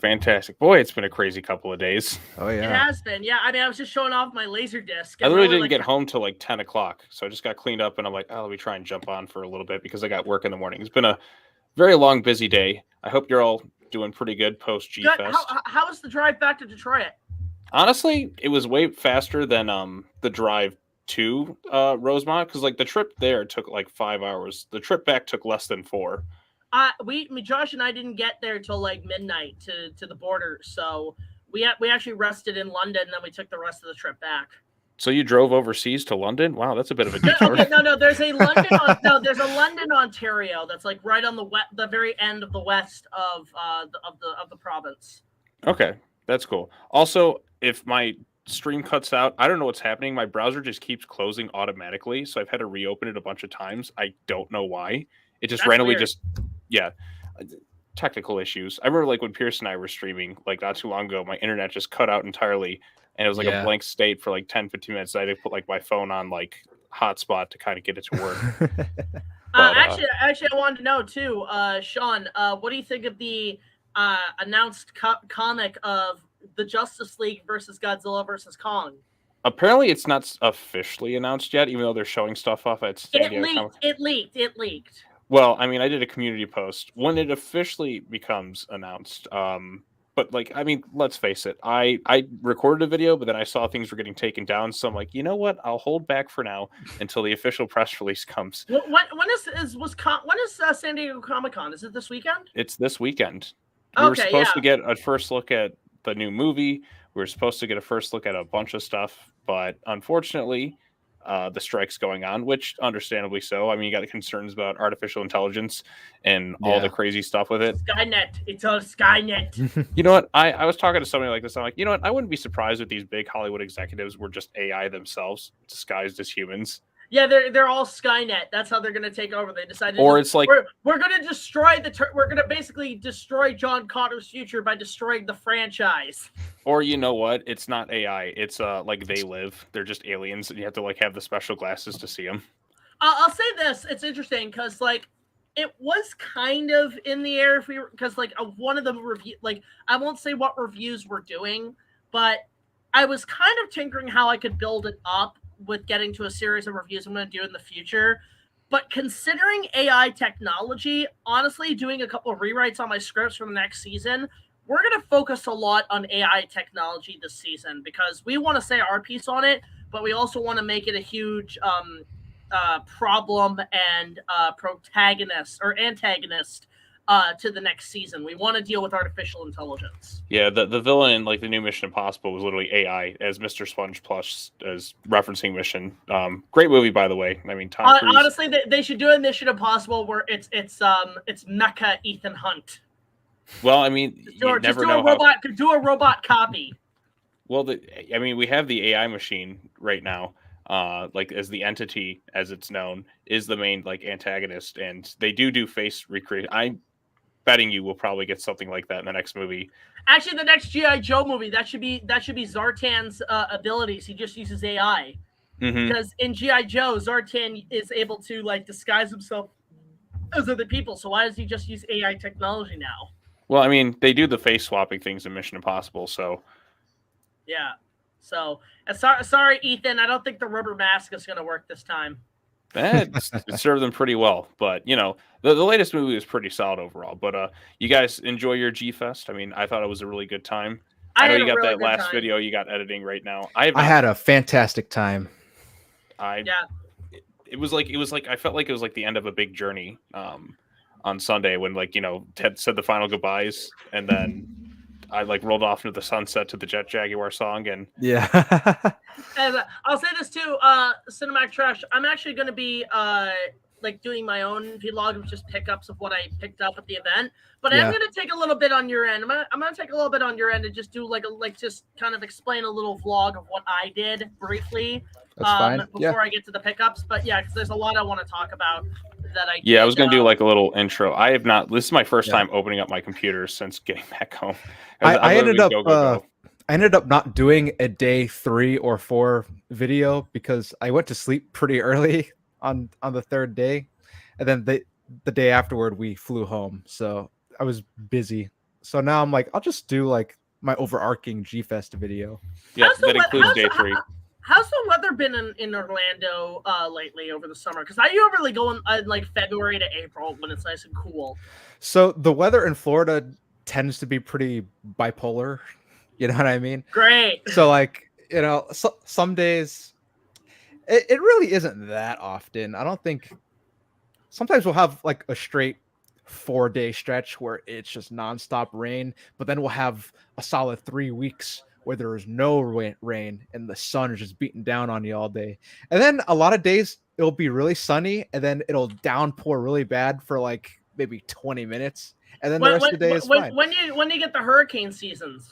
Right now. I was gonna say here. I'll give you a little bit of a offer, Pierce. If you ever got one of those really fucking bad hurricanes like a Katrina or whatever, come up to Canada. I'll take care of you for a couple days, for a couple weeks. Dude, last year, we had Hurricane Ian came through, right? And I live in an apartment complex, so this part of Orlando had a lot of flooding happen, and we lost power for 5 days. Oh, 5 days. How did you manage? Let me tell you. Well, luckily, I live near a college campus, so it's like and they always have power no matter what, right? They're built for that. So like, yeah, they must say that. What they run? Do they run? Does their power source run on nuclear? well, I think college campuses and like emergency services are on the same like power grid. You know what I mean? So like No, the fire department always have power no matter what. It's like they're run on plutonium. Doc, you don't just go into a store and buy plutonium. Did you rip that off? Of course.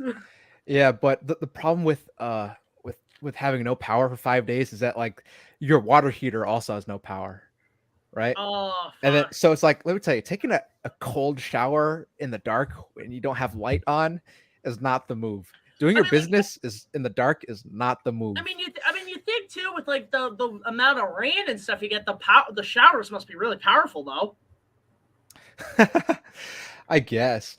I mean, the rain in Florida, it's just so sometimes you just get it just depends on what time of the year and what the temperature is, you know what I mean? Like you'll have sometimes it'll rain and there's no clouds in the sky. It's like it'll still be sunny and it'll rain. We call it sun showers.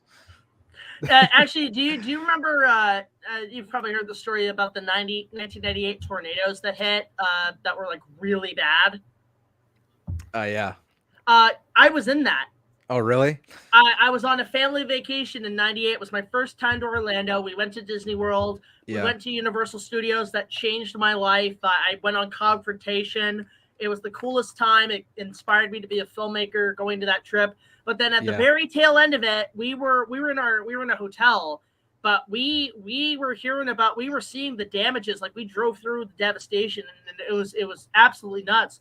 And something that I learned when I did my review of Twister was that because my dad's friend actually helped built Universal. Yeah. And he had actually been a director on the Twister attraction, building it. And they were supposed from the makers of Jurassic Park. Oh my God! That if you watch my review, Pierce, I make that joke that like every other ad they say that. Yeah. Because it's like, look, it's Jurassic Park, but with tornadoes. Oh, I get it. You want to take credit for my design.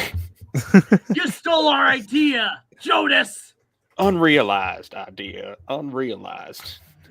Jonas is one of my favorite shitbags in any movie. Oh my God, he's great. Have you guys heard of the sequel to Twister is being made? Even though I know what it's gonna be. That's not an F5. That's an F6. Oh God, I remember those TV movies that came out like Category 6, like Day of Destruction, Cat 7, End of the World. I remember there was a VHS tape called Twister 2, and it was just a documentary like footage. But it was like I was fooled to believe they already made a sequel. That's funny. I remember I had like a bunch of like.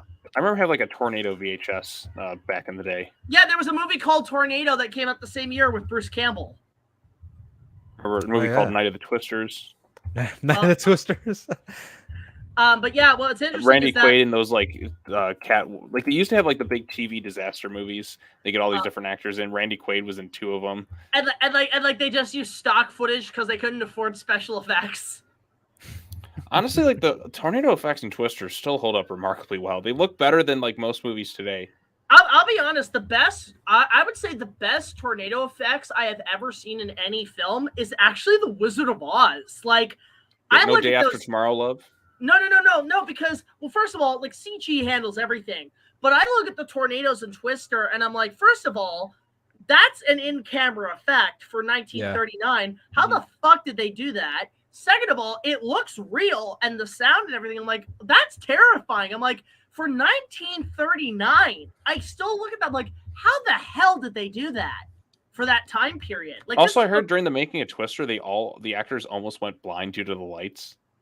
They almost went blind, and here's the crazy part. There were storms when they were filming, and they actually took time to help people get out of the storms. Like, they actually did take time to help people, rescue people. Mm-hmm. So they were living the movie as they're making. But when I was saying about the ride at Universal, the premiere was supposed to happen that month, but then those tornadoes hit. And first of all, they canceled the event because they're sensitive towards like the victims. But then the entire production team on the movie and the Universal show said whatever money they made for the year was going to go to the victims. It was going to go to the families, which, you know what? Good for them. Good for them. I think it was actually Bill Paxton's idea to do that. He's the Pax man, R.I.P. Yeah, like rest in peace. That's why I don't like really want to. I'm kind of iffy on a Twister sequel because it's like you don't have the Pax-Man, you don't have Philip Seymour Hoffman. The only thing that could save it is bringing back Jonas, who somehow survived. Jonas becomes the tornado. Yeah, or no, you have to get Helen Hunt. You can get Helen Hunt probably. Yeah, I've heard Helen Hunt has expressed interest. Right. Just get whatever you got left of the cast, and just you know what? Here's how you explain Bill Paxton and Philip Seymour Hoffman. Say they went on a tornado mission, they died. They both died. They died in action. Yeah. So now Helen Hunt has double a reason to keep hunting them down for revenge. Now it's not, you killed my father. Now you killed my husband and best friend. I will have my vengeance. I just don't know what they could do. I mean, we've done all sorts of weather movies, even in theaters. I mean, any of you seen Geostorm? I've seen Geostorm. That's just a G.I. Joe movie. Geostorm, I pissed myself laughing in the theater because the whole plot of the movie is Ed Harris is trying to eliminate the line of succession to become president, and he creates a geostorm. No, he wants to become vice president. No, they blow up they blow up the DNC at one point with his lightning storm, and then when he gets the president, the president out drives him in his stupid little car, and then Ed Harris stops. He just pulls out a fucking rocket launcher.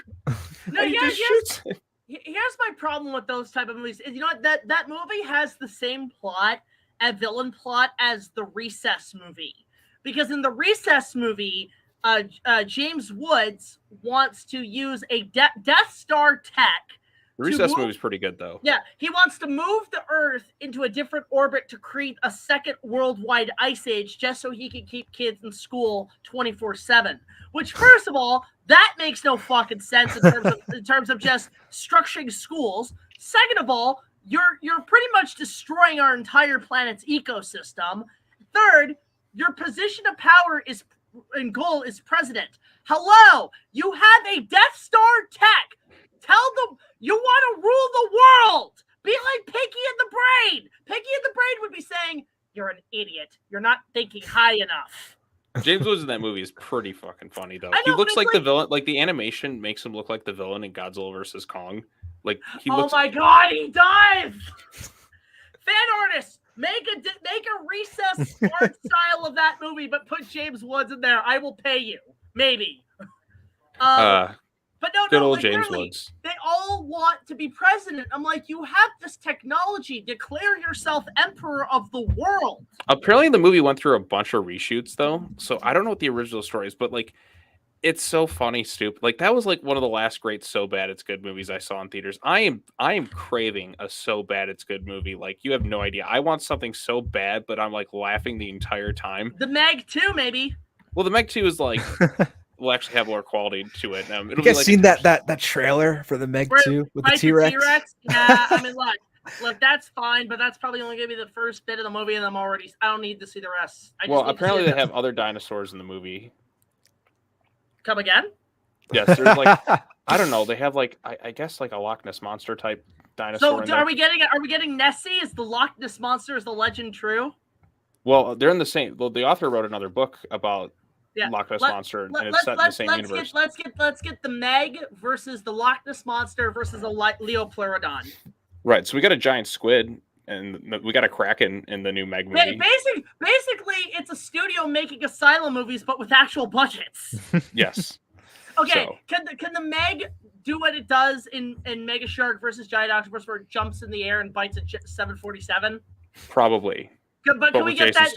Can we get that scene? For like on a $200 million budget, even down to getting the original actor looking at the camera like, holy shit.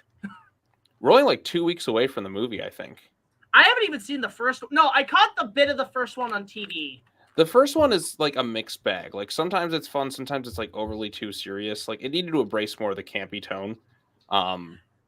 My biggest thing with those films is that like I don't like sharksploitation that much. The only one nothing's going to top Jaws. I'm sorry. The movie's 50 years old. You're never going to top that film. This is true. It is my favorite movie. Like Steven Spielberg literally said when they offered him the second one, he said, I made the definitive shark movie. I'm good. Although he almost made the prequel, which is what he wanted to do. Which was the Indianapolis. You know what? That should be his last movie. Do the Indianapolis, and then at the end, you know what? It'd be funny if you do the whole movie, and it's sort of like, what is it? What's that movie that Christopher Nolan did about World War II? Dunkirk. Do it all like Dunkirk, and at the very end, you just cut to that scene in Jaws where it's like Japanese submarine slammed 2 torpedoes into our side. And you can get Robert Shaw's son to do the part because he sounds and looks just like him. You just show that scene that we basically saw the whole story from Quint's point of view. Mm-hmm. And that should be the movie. And then here's the other thing. It's like, okay, this would be insane if they did this. But I know it's like fan imagination, but if the studio actually did this, I would actually be okay with it. Imagine going to see Godzilla -1, and they cut to Oppenheimer, the guy who plays Oppenheimer, Cillian Murphy. and he just sits there like, what have we done? And like it turns out, oh shit, Oppenheimer was a prequel this whole time.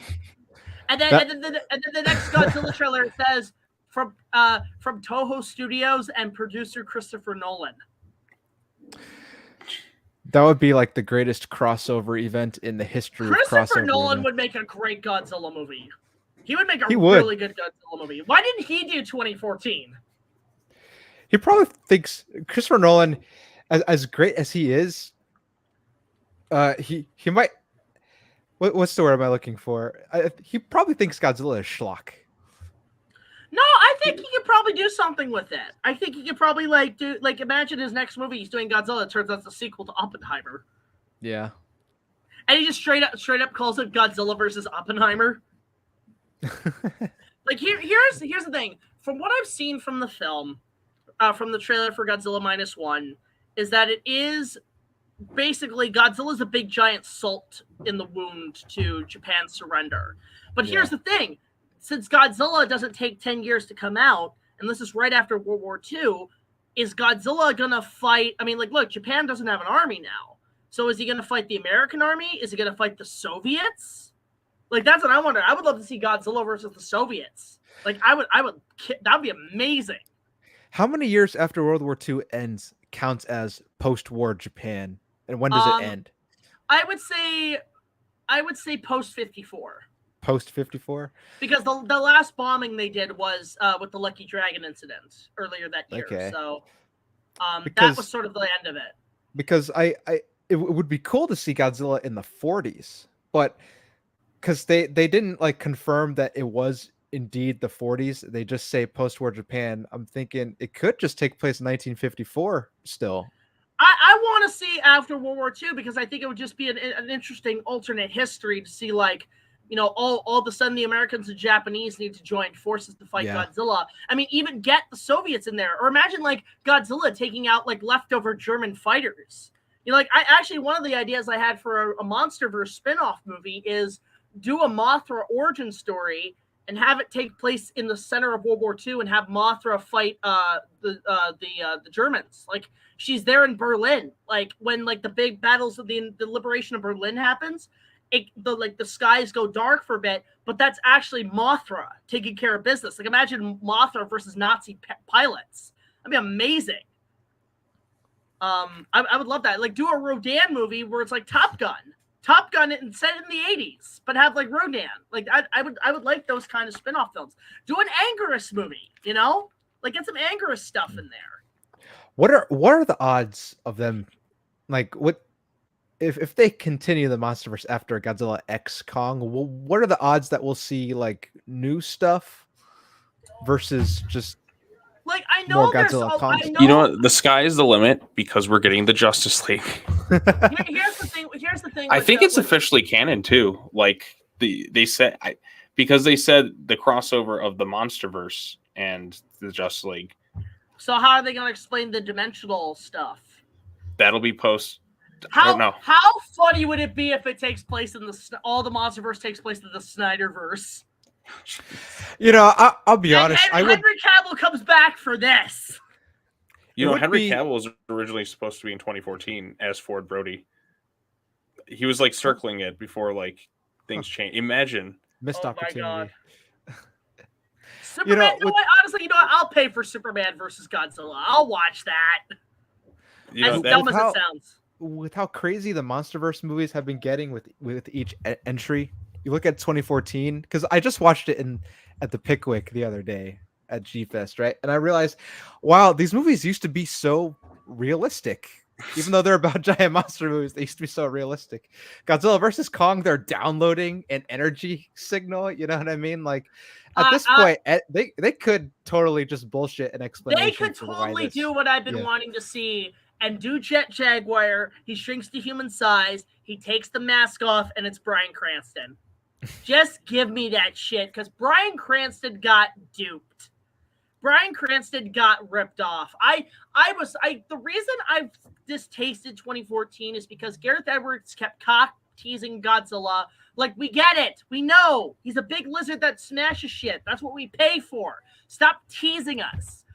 Second of all, Bryan Cranston, I was hoping to be the Raymond Burr of the Steve Martin of the series. Like, I wanted to see this be a faithful adaptation of 54. It wasn't. It just... Over time, I look back on that movie. I know people like those moments, and they're great moments with Godzilla. Don't get me wrong, but it's just a boring movie. It's so boring. You know, I prefer King out of all of the MonsterVerse stuff. I love King of the Monsters out of all of them, and people hated that one. I'm like, what's wrong with you? You finally got the Godzilla movie you wanted, and you're still bitching. Do you hear Bryan Cranston is retiring? Really? Yeah, because he's 70 years old now, or almost 70. Wow. You're old. You guys don't realize how long he's been acting. You think about how long ago Malcolm in the Middle was. Think about how long ago Power Rangers was. You know, he was in Saving Private Ryan. You guys remember that? Really? Bryan Cranston? Yeah. He was in that terrible Total Recall remake. He has a small role in Saving Private Ryan. He's been acting for a while, and Bryan Cranston, he's 70. There's one movie I want him to do before he retires. I want him in the Matt Reeves Batman series as Mr. Freeze. Could work. Assuming Reeves will go fantastical with it. Just Heisenberg, but with Mr. Freeze. He should have been Gordon, but I mean, he already voiced Gordon. He was rumored to be Lex Luthor at one point, right? Like, there was rumors during Batman v Superman's early production stage that he was going to be Lex Luthor. Because he was still bald from Breaking Bad. Yeah. No, you know what? Again, I say this: Billy Zane would be a perfect Lex Luthor. I agree. Like, just take Cal from Titanic, shave him bald, boom, Lex Luthor. You know, Billy Zane was in Ike Boys, that the new movie Yumiko Shaku was in. The director was at G-Fest. He was in fucking the Scorpion King sequels, and I heard those are just trash. They are indeed trash. Like, nothing beats the first one. I actually, you know what? I watched the first one again recently. Part of me wants to review it to just finish off those mummy movies. But you know what? Like, that movie, I realized something with The Rock. He's sort of my generation's Schwarzenegger. Well, I mean, if you watch the rundown, who passes the torch to him in that movie? Arnold. Yeah, like, and the thing is like, every time I see The Rock in a movie, you know what? There's some movies I'll go see him in because the rundown's so fucking good though. That's I love Rampage. I love San Andreas. Like, I actually didn't mind that one. Like, he's in some good movies. He should do Rampage too. Are they doing a sequel? That'll never happen. Why? Did it not do well? It made enough, I'm sure. It's been so long. It's been so long. Dwayne Johnson might be like, forget about it. 5 years. 5 years. Hey, you know what? It's been 5 years, and we're finally getting the Meg 2. That's true.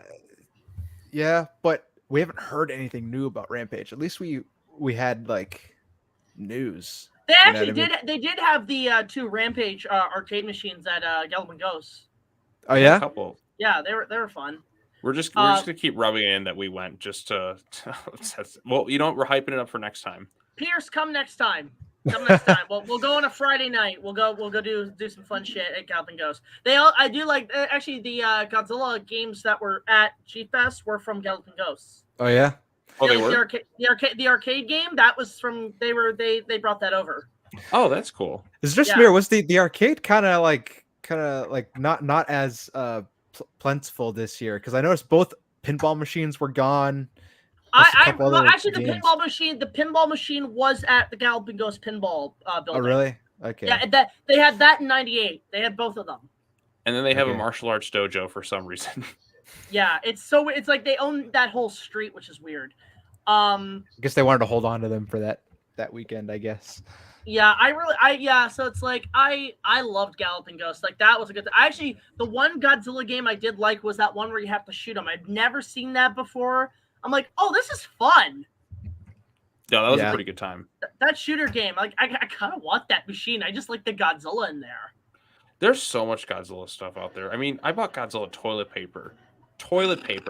Wipe your ass with radioactive crap. I love too, like if you unwrap it too, like it has like posters of the movie like imprinted into the toilet paper. It's kind of like amazing. Oh, so wait, if I get Godzilla's Revenge, I could just wipe my ass with it. Great. Exactly. That's a genius. Okay. There was a shaving kit too, but I was like $70. I'm like, I'm terrified to check. I'm terrified to look at my credit card statement with how much I spent. Actually, Pierce, by the way, thank you so much for that footage you sent me, which we'll keep a little not discreet of what it is. But also, I kind of need that Power Rangers, those shots we did, like the video that we captured. Gotcha. Because I want to put that because I'm planning to do a Power Rangers season 3 intro. So I want to use any new footage that I've shot for the Ranger stuff. So same here, Pierce. Do you still want them? I'm sorry, guys. I totally butchered my part in those videos. No, it makes it funnier though. You did okay. But yeah, like I'm gonna do a new Power Rangers intro at some point as well. Okay. I want to get back to my Laserdisc quickly because I was showing Pierce before Sean showed up. So yeah, sure. I have this adaptation of Treasure Island from 1990 with Charlton Heston, Christian Bale, Pete Postlethwaite, and Christopher Lee. It's so weird. Also, Oliver Reed is in this too. Like, there's a bunch of people. I was about to say Oliver Platt, Jimmy King. No, not Three Musketeers. And then of course I do have Hook. I do have Hook on Laserdisc. Good form. Are those the plastic wrapping? Do those come with? Yeah. They're to protect the cases. So it is like records. It is like records in a way. This one I found these in a bunch in a bundle. I have Earthquake with Charlton Heston. Great disaster movie. Like the models are fit. This is what inspired the ride at Universal Studios.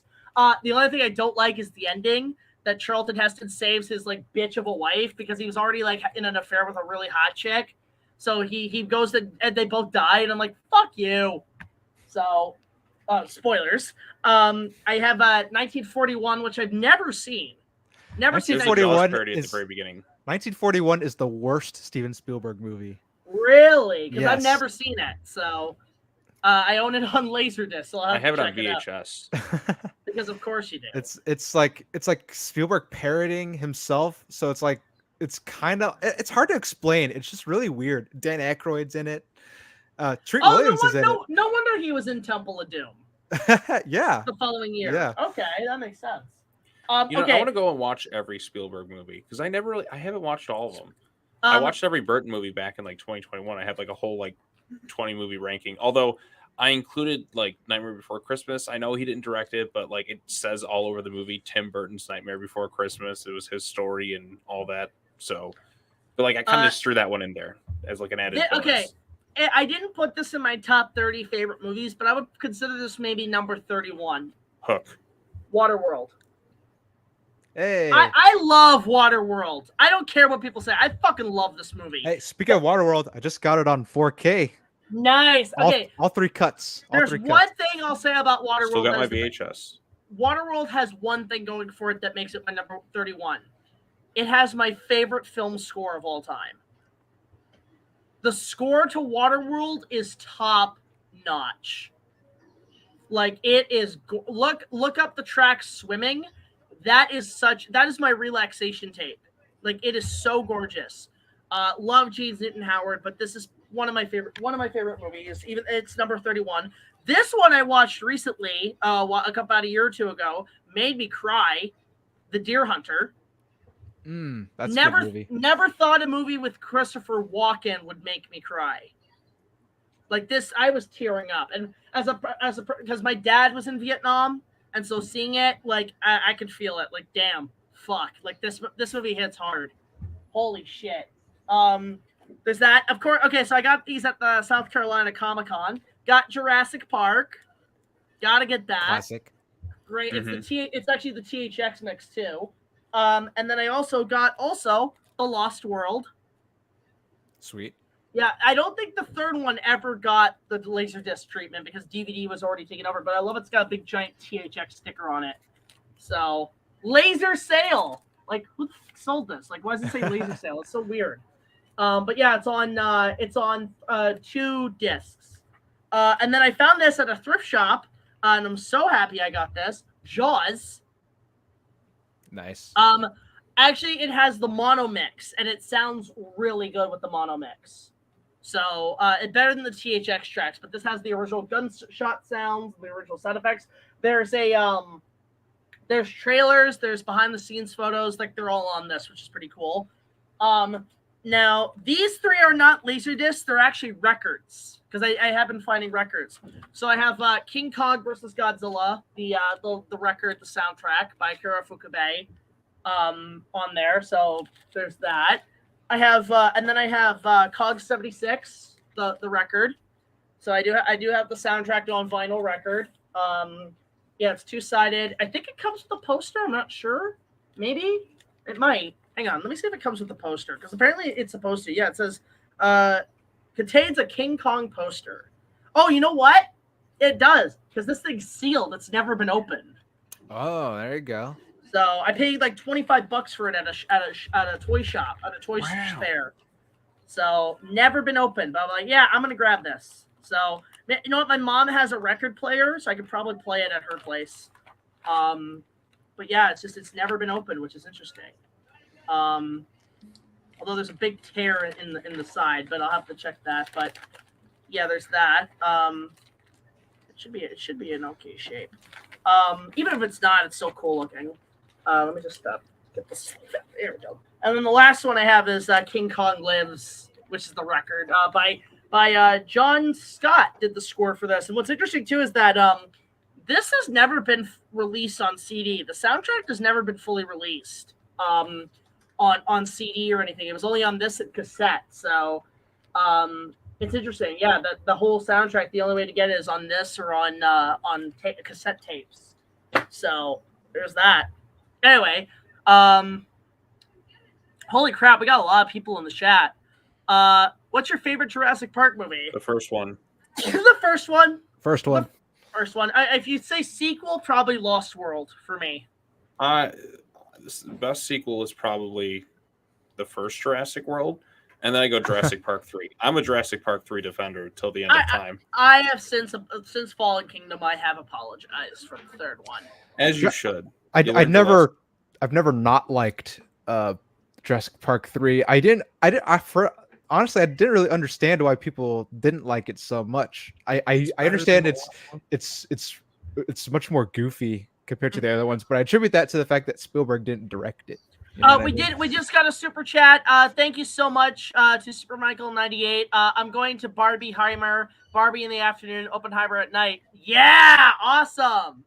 Fantastic. By the way, guys, if you want to send us super chats, go ahead. That definitely does help. Really appreciate that, Super Michael 98. But yeah, okay. I don't know. I'm probably going to go see them eventually. I'm not going to go see them on the opening weekend. I actually have plans this weekend.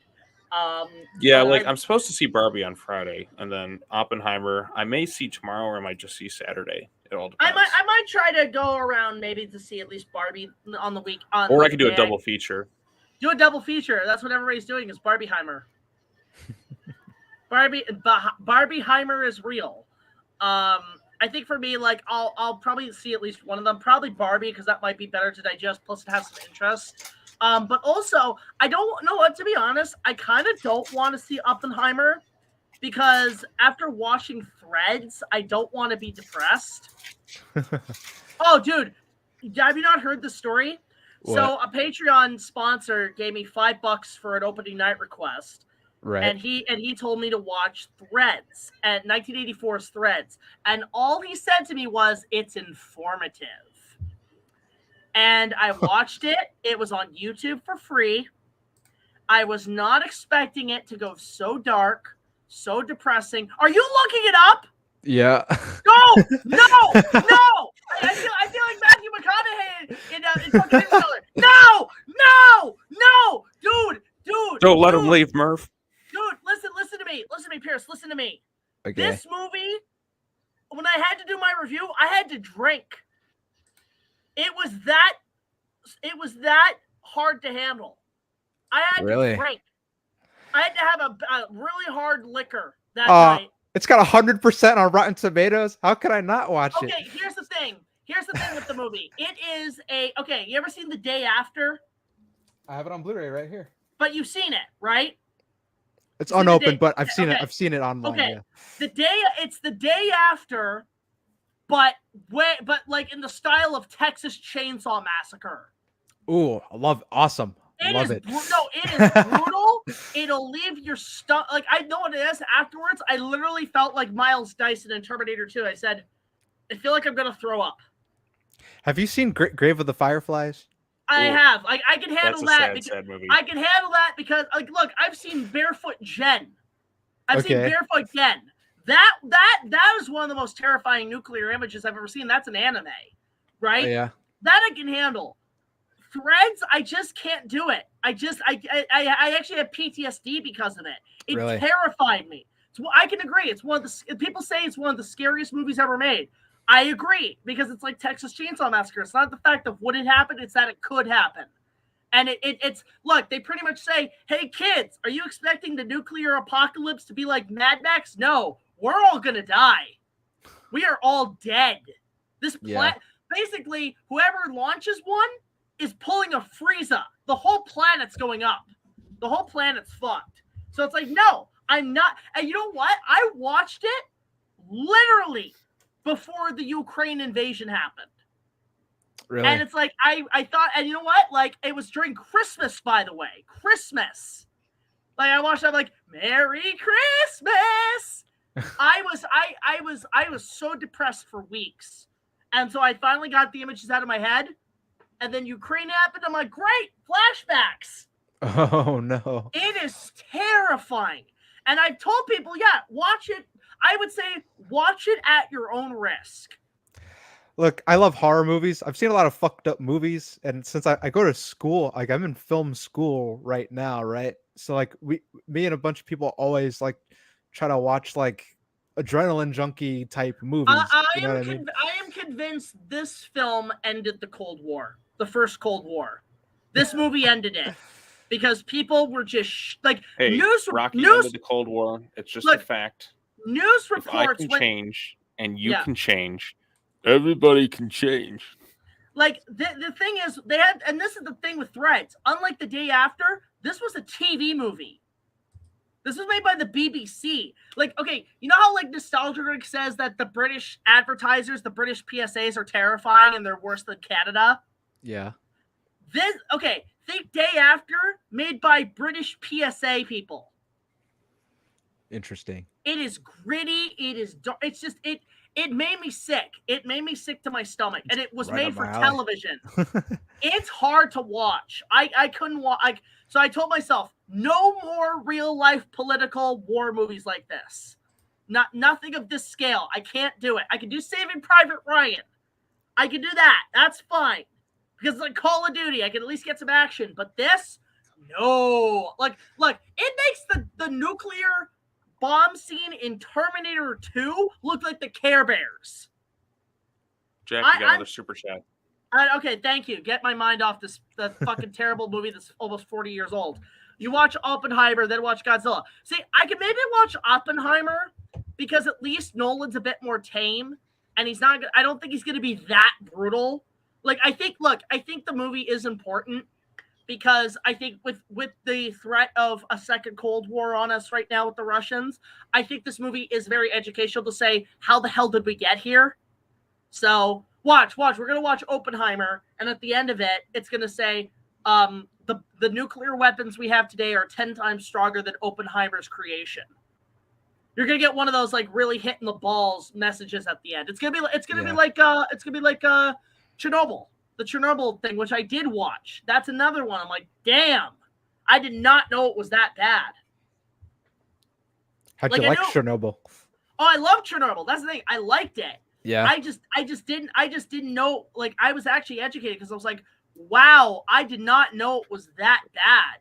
That this was like a world-saving event. That if they didn't get that under control, we would have been fucked. I heard John Carpenter watched Chernobyl and was like, "Now that's some shit." He probably was like, he's probably thinking, "Damn, I wish I made that instead of Halloween." Halloween goes to Chernobyl. Make that movie. You know, I think John Carpenter could do a Chernobyl-esque movie. He could make it like The Hills Have Eyes. Yeah. Yeah. The Hills Have Eyes mixed with Escape from New York. There you go. You know what? No, I just do Michael Myers goes to Chernobyl. But anyways, it becomes a nuclear I gotta monster. get to bed, so you all have a good night. All right, thank you so much for coming in, JT. May I have you on next week. All right, good night, Sean. All right. Night, man. Peace out. Looking forward to that G-Fest videos, I suppose. I'll get mine out hopefully this weekend, but I'll get mine out soon as well. I needed a week. I need a week to recover, and I'm also trying to get back on production on a few things. But yes, I published I don't know. I've published like 15 videos this week already, so yeah, had to catch up from last week. Pumping them out, rapid fire reviews. Rapid fire, man. Gotta get those count things out. Yeah, actually, I wanted to say too. I'll say this to Pierce. When I did my Threads review, somebody sent it over to one of the main actors of the film, and the main actor actually sent me an apology, a message apology saying, "I am so sorry." Wait, which actor? I think it was the main actor, one of the main actors, like one of the main leads, said, "Hey man, I saw your review. I didn't know how bad this was gonna fuck you up, and I know this movie is not made for everybody, and I just want to say, if you can't handle it, I apologize. I am so sorry." Wow. I'm like, hey, that's okay, man. That actually made me feel a little better. It's like, you know what, man? Hey, the movie's good. Don't get me wrong. The movie's a good, informative film, but it's just not for the faint of heart. And I have a very faint of heart with these kind of movies. So apology accepted. He did, and I actually did tell him, you were good in the movie. You were good for what you had. You did a good job. So I was very complimentary. That's the thing. I'm not saying the movie's bad. I'm not saying by any means. I think it's a brilliant film. It's just I can't digest it. It's like eating, for me, it's like eating something that's expired. I'm gonna get food poisoning and I can't stomach it. Yep. Anyways, sayonara. Sayonara. See you later, man. Adios. Yeah.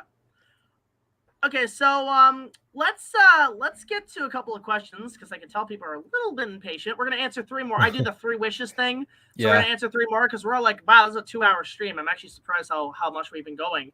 But let's go with the first one here. What are your thoughts on the re-release the Jurassic Park novels with the artwork they show the Carnotaurus finally and are creepy as crap? I haven't seen the new covers for Jurassic Park, so yeah, me neither. Yeah. Again, like I'll stick to questions. There's a lot of comments here, so it's like a film that freaked me out was Hereditary. Do not look it up. Hereditary. It'll ruin Jumanji for you. Really? Look, Jumanji, the first one was already scary enough. How could it get more terrifying? Hereditary was a very good movie. It's scary, but it's a good movie. Like, let's just get another Jumanji, but make it an R-rated horror movie. Let's make Jumanji meets The Ghost in the Darkness. Oh, yeah? Yeah, make it like that, where the lion actually eats people. That's what I'm waiting for. You know what? I didn't see that movie with Idris Elba about the killer lion. Oh, Beast? Beast. You know what? I wanted to see that because you know what?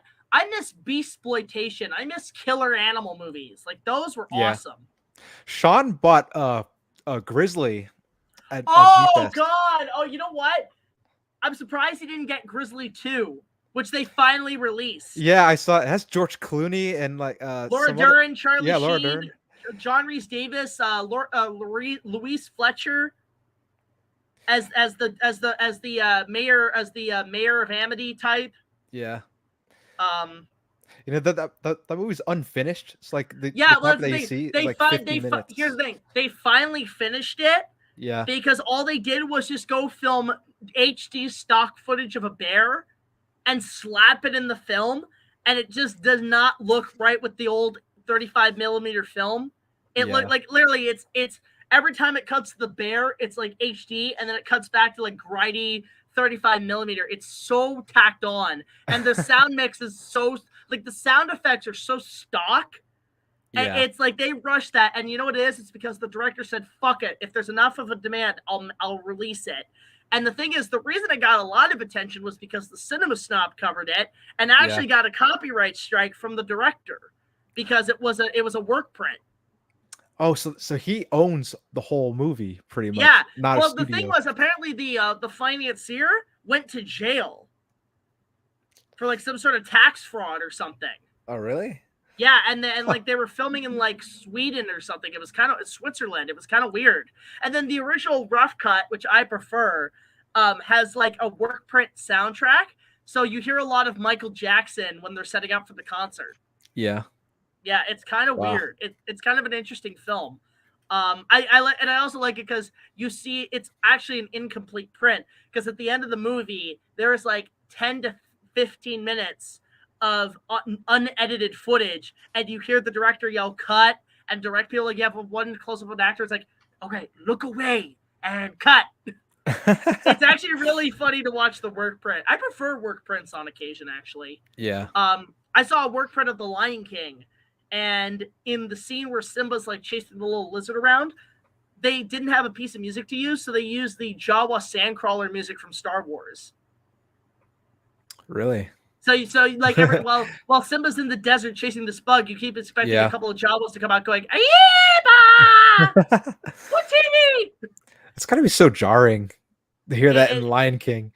Well, that's there. I love work prints because like you hear things that like it's interesting because I know a lot of work prints in like post 2005 that's why so many scores started to suffer and used Hans Zimmer, because I've learned that every single work print for a movie post 2005 used the soundtrack to Batman Begins. And so every time they hired Hans Zimmer, they said, make it sound like this. Make it sound like Batman The Dark Knight.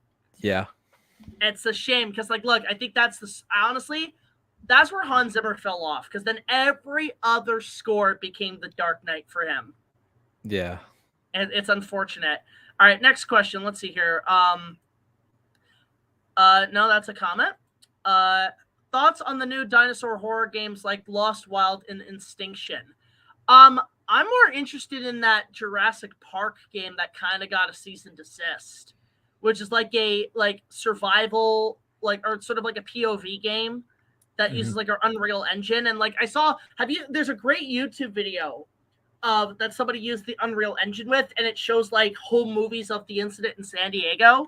And there's a bit where like the T-Rex attacks the neighborhood, but he actually breaks into one of the houses. It actually kind of scared me. It scared the shit out of me. Here, you know what? I'm going to link you to that right now.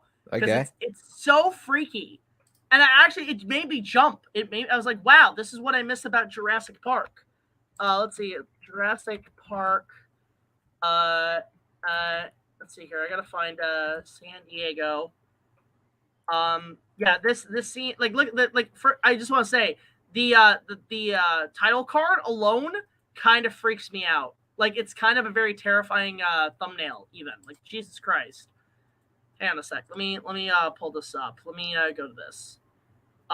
Yeah, this freaked me out. This freaked me the hell out. Check the no, not that one. Where's the private chat for the? Okay, yeah, here, the private chat. Okay. Yeah, check this out in the private chat. This thumbnail scared the hell out of me. Even. Oh, really? Yeah. The San Diego incident. If you want to like share it on your screen, you can. Let me see. We're not gonna get copyrighted, are we? No, it's a game, so they don't give a fuck. All right. How do you share screen on here? I don't know. I think there's like a present. Oh yeah, share screen. Yeah. Share screen. San Diego. Share. All right. Yeah. Cool. Okay. Yeah. So here. Yeah. This is what it is. It's like this. They make it look like a VHS camera. Because the T-Rex doesn't show up until like 2/3 in. But it looks great, like for a surreal engine. Like apparently this was part of this game, from what I heard. So this is in a video game. Like a fan-made video game that Universal put a cease and desist on. Wow. So they have to call it something else, but it's like they were going to go all over the place with this shit. While we're watching this, I'll answer a couple of questions. Am I going to review more Kong fan films? There's a couple on my list, actually, that I'm going to cover at some point. I have not seen the guinea pig films. Yeah, like this is actually pretty cool. Like this is like really interesting how they make all this work. And like I love how it's like a whole movie. So this whole scene was created in a computer, or is this someone actually filming this? It's created. It's all in the computer. Wow. And it looks real. They did a fantastic job. You can tell by the grass and trees still need improvement. Yeah. But then like there's some moments you're like, wow, that looks real. I guess the VHS like look kind of masks. I want. This is what they should have done with Cloverfield. Is that they should do a sequel that takes place on the same night, but it's from a different camera's perspective. Yeah. I would call it Cloverfield B-roll. Have you seen Cloverfield Paradox? I heard it was shit, so I didn't bother. I'm still waiting for that true sequel I want. Oh, just watch the last 30 seconds. That's all you need to see. I have seen it, Noble. I'm really excited. Yeah, here, this part just like, whoa, this is pretty crazy. Like, look, there's tail, and then it's got to turn around, and then like, boom, oh shit. Oh wow. Yeah, it freaked me out. Like this is a great setup. Like this should be what the Jurassic shorts should be doing. The Jurassic Park shorts. This is what they should be doing. Like this is the part where I'm like, this part made me jump. Like look at, whoa, that's freaky. That is freaky. And watch out, she's gonna turn off he's gonna like close the windows. Can't see anything. Blind the damn thing. It's like, dude, get the fuck out of here. Leave me alone.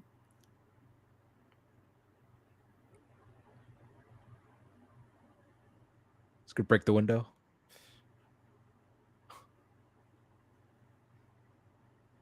Yeah, there it is. Yeah, there like that I was just like, I was on the bus, I was like, Jesus Christ.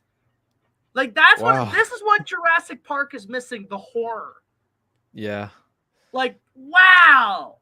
This is what the shorts should be doing. Tell the stories in between and tell it from like a public perspective. That shit's amazing. You know, that was pretty good. Like, can we get more of those? Like more of those Jurassic shorts, like about that stuff? That stuff's incredible. Yeah, let's see here. How do you feel about the Valley of Gwangi, and should it be adapted into today like a remake? Okay, Valley of Gwangi. That is a great movie. I love it. I love it. I got to review it at some point. They didn't make very many dinosaur westerns, and I wish they did, because like cowboys versus dinosaurs just sounds like a great concept. Like you know what? In fact, John LeMay has a whole series of like the cowboys and dinosaur like fan fiction or whatever. Here's what I would love. Let's do that concept, but as a spaghetti western. See, that would be great. Like a Django movie, like Django, where it's like, you know, zoom ins and the classic like those old sound effects. Like that's what I'd like to see. Clint Eastwood versus dinosaurs. Let's go. It's like, oh, that would be so epic. Like imagine Clint just comes in. He's like, you're as old as me. Have you seen Beast of Hollow Mountain? I have. The stop motions. That's like, about as close as you're gonna get to like a spaghetti western like dinosaur movie. It's very Journey to the Beginning of Time quality. Yeah, although I like that movie. Which, by the way, I did see from G-Fest there was a screening for like Dinosaurs of Cinema that was like played, and I saw that collage and I was like, that's pretty impressive editing. Whoever edited that, thumbs like who was the guy who edited that? I forget who it was. I don't know. Viper Rex or something. I can't remember what his name is. But he that was a really good montage. Like part of me actually wants to do that next year for Kong, like do a Kong montage of like the evolution of the character. Or I don't know, like just like here's what I'm thinking what I want to do at G-Fest next year. It's worth a shot, but because I screened my movie there last time, part of me wants to screen the storyline compilation for Ready Player One because it does have kaiju stuff in it until like the very end, but there's a really great story within it all that I think I want to see an audience reaction to it. You know, because I definitely want to get some BigJackFilms stuff at G-Fest. Yeah, I was talking to Sean about if there's a way where we could all host a panel at G-Fest. Yeah, like a kaiju review panel. Yeah, like kaiju critics. how to review kaiju movies on YouTube. Exactly. Yeah. One guy, Nick Crispino, said he was gonna try to get you on a panel at one point. Yeah, you know that was what it was. That was the Kong 90th anniversary panel, and that was on Friday when I wasn't available. Oh yeah. Oh, that would have been great. Yeah, you missed it, man. I think next year for sure I'm also going to bring some stuff with me. I want to, if I get a booth, I want to bring my giant Kong hand. I think that'd be cool to get people to take photos in Kong's arm because I did make that for my movie. I want to bring the tooth that I own from the 76 remake because I own one of his teeth. Oh, really? Hang on. Have I not shown you this? Hang on. No. Oh my God. You're going to, oh shit. Hang on. All right. Sorry. Oh. Okay. Let's see. Do you like the movie Silverado? Silverado is on like it's on a line of westerns that are kind of meh to me. Although I think it was okay. Let's see. I was thinking about rewriting a fan fiction of 65, which I already liked. I was thinking about having a villain played by Willem Dafoe. I kind of liked the movie 65. Oh, I loved it. I thought it was better than Dominion. Anyway, so you haven't seen this because I did a video on it, but I own this. I did see a video about that. This is the tooth used in the animatronic Kong from 76. This is one of his fangs. Now, the story is that the animatronic went on tour in Europe for a couple of years. Then it was put in storage in LA. Then when De Laurentiis did King Kong Lives, he had the animatronic shipped to North Carolina at his new studio. The animatronic was in such disrepair that they couldn't use it, so they just stripped out the best parts to use on the new full-size pieces made out of plywood and fiberglass. So this was on the King Kong Lives animatronic, like full-scale Kong, but because they had so many pieces either recycled from the old animatronic or so on, it is essentially the same mold. So this is actually this was on the bottom end of his mouth, like on either the left or right. So this is the size of a football. So imagine how big his mouth is. Is it heavy? No, it's made out of resin. It's hollow. Okay. It's made out of resin. It was sculpted, and then they made it out of resin. And the thing was, after King Kong Lives flopped, the De Laurentiis actually had to sell the studio. And the new management said, get rid of everything, burn it, destroy it. So a lot of these guys who worked on this movie took a lot of this shit home and kept it in their private. Like, there's one guy who had one of the animatronic hands and left it on his front porch for 30 years and just left it all rusted and was there to piss off his neighbors. And he tried to sell it on eBay for like 10 grand. Wow. But I picked this up on eBay. This guy had this thing in his attic for 35 years. And I bought it on eBay for about $200 for shipping. Wow. And it's the prime piece of my collection. And I've thought about bringing this to G-Fest. I think it would be kind of cool to show off that this is the actual prop. Yeah. Like the actual tooth. I got so lucky picking this up. Like, this is my baby. This is the like, Tooth Fairy, come get me, bitch. But yeah, like, this thing is really nice. So part of me, like, if I ever met Jessica Lange or Jeff Bridges or Linda Hamilton, I'd say, can you sign the tooth? This is actually the movie. Can you sign it? Thank you. It's funny because I met Linda Hamilton. I remember she said to me, you like that piece of crap? I'm like, no, you were good. And she says, well, I'm surprised a kid like you knows about that movie. I'm like, I love it. What are you talking about? But yeah, so this is the actual prop, and this is the prime piece of my collection. I do know I've seen some other things listed, and part of me wants to buy them to add to the display. So I'm thinking about it. I'm really thinking about it. There's some stuff I check eBay once in a while, and it's really cool. So, okay, let's see. This is a good question. This is my own personal question. I'm trying to write a post-apocalyptic dinosaur book series. I want to ask if you have any tips about it. Make it where the dinosaurs have overpopulated the people. Is what I would do. Make it where the people are food supply. Make it a good survival horror kind of story. Yeah. The hashtag make dinosaurs scary again. Exactly. We're gonna make dinosaurs scary. It's gonna be amazing. This is going to be the greatest book series in the history. It's going to be the greatest book series. I know I said in Fallen Kingdom that I think dinosaurs aren't real, that I think the extinction event never happened. It's fake news, everybody. That's my best impression you're gonna get of Mr. Snooky Buttface. I call him Mr. Snooky Buttface because he looks like Snooky's. His face looks like Snooky's ass. It's sad when Snooky is more dignified than that man. Yeah. Yeah. That's tough, man. It's tough, yeah. I'm making a Lost World stop motion project like a plot twist. Okay. All right. Yeah, that's what I liked about 65. Like, it was way better than Dominion, I'll say that. But there's that. So I think we're gonna actually call it a night, folks, because I'm tired and I have to get to bed. And I just want to get out there. I'm gonna do a vlog on G-Fest and and get that going at some point. I do want to thank Cinematic Trash for joining me. Hey, you know what? Come by anytime. Like, it's good to have you back, man. Absolutely, man. It's great to be back. Yeah, it feels good. Get those reviews out. Be part of our review reverse because we're picking up our channel lost and left off. Dude, I'm almost at 400 subs. I am nice. So close. Guys, get this guy up to 1,000. Let's get him up there. Let's get him starting. I think actually, you know what? I think YouTube decreased the subscriber count where you can get paid.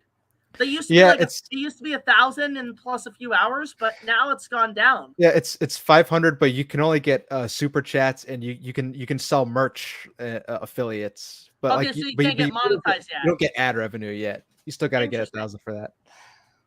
Yeah, but thanks for coming in, man. Really appreciate it. If you guys have any more questions, we'll try to answer them in the comments below.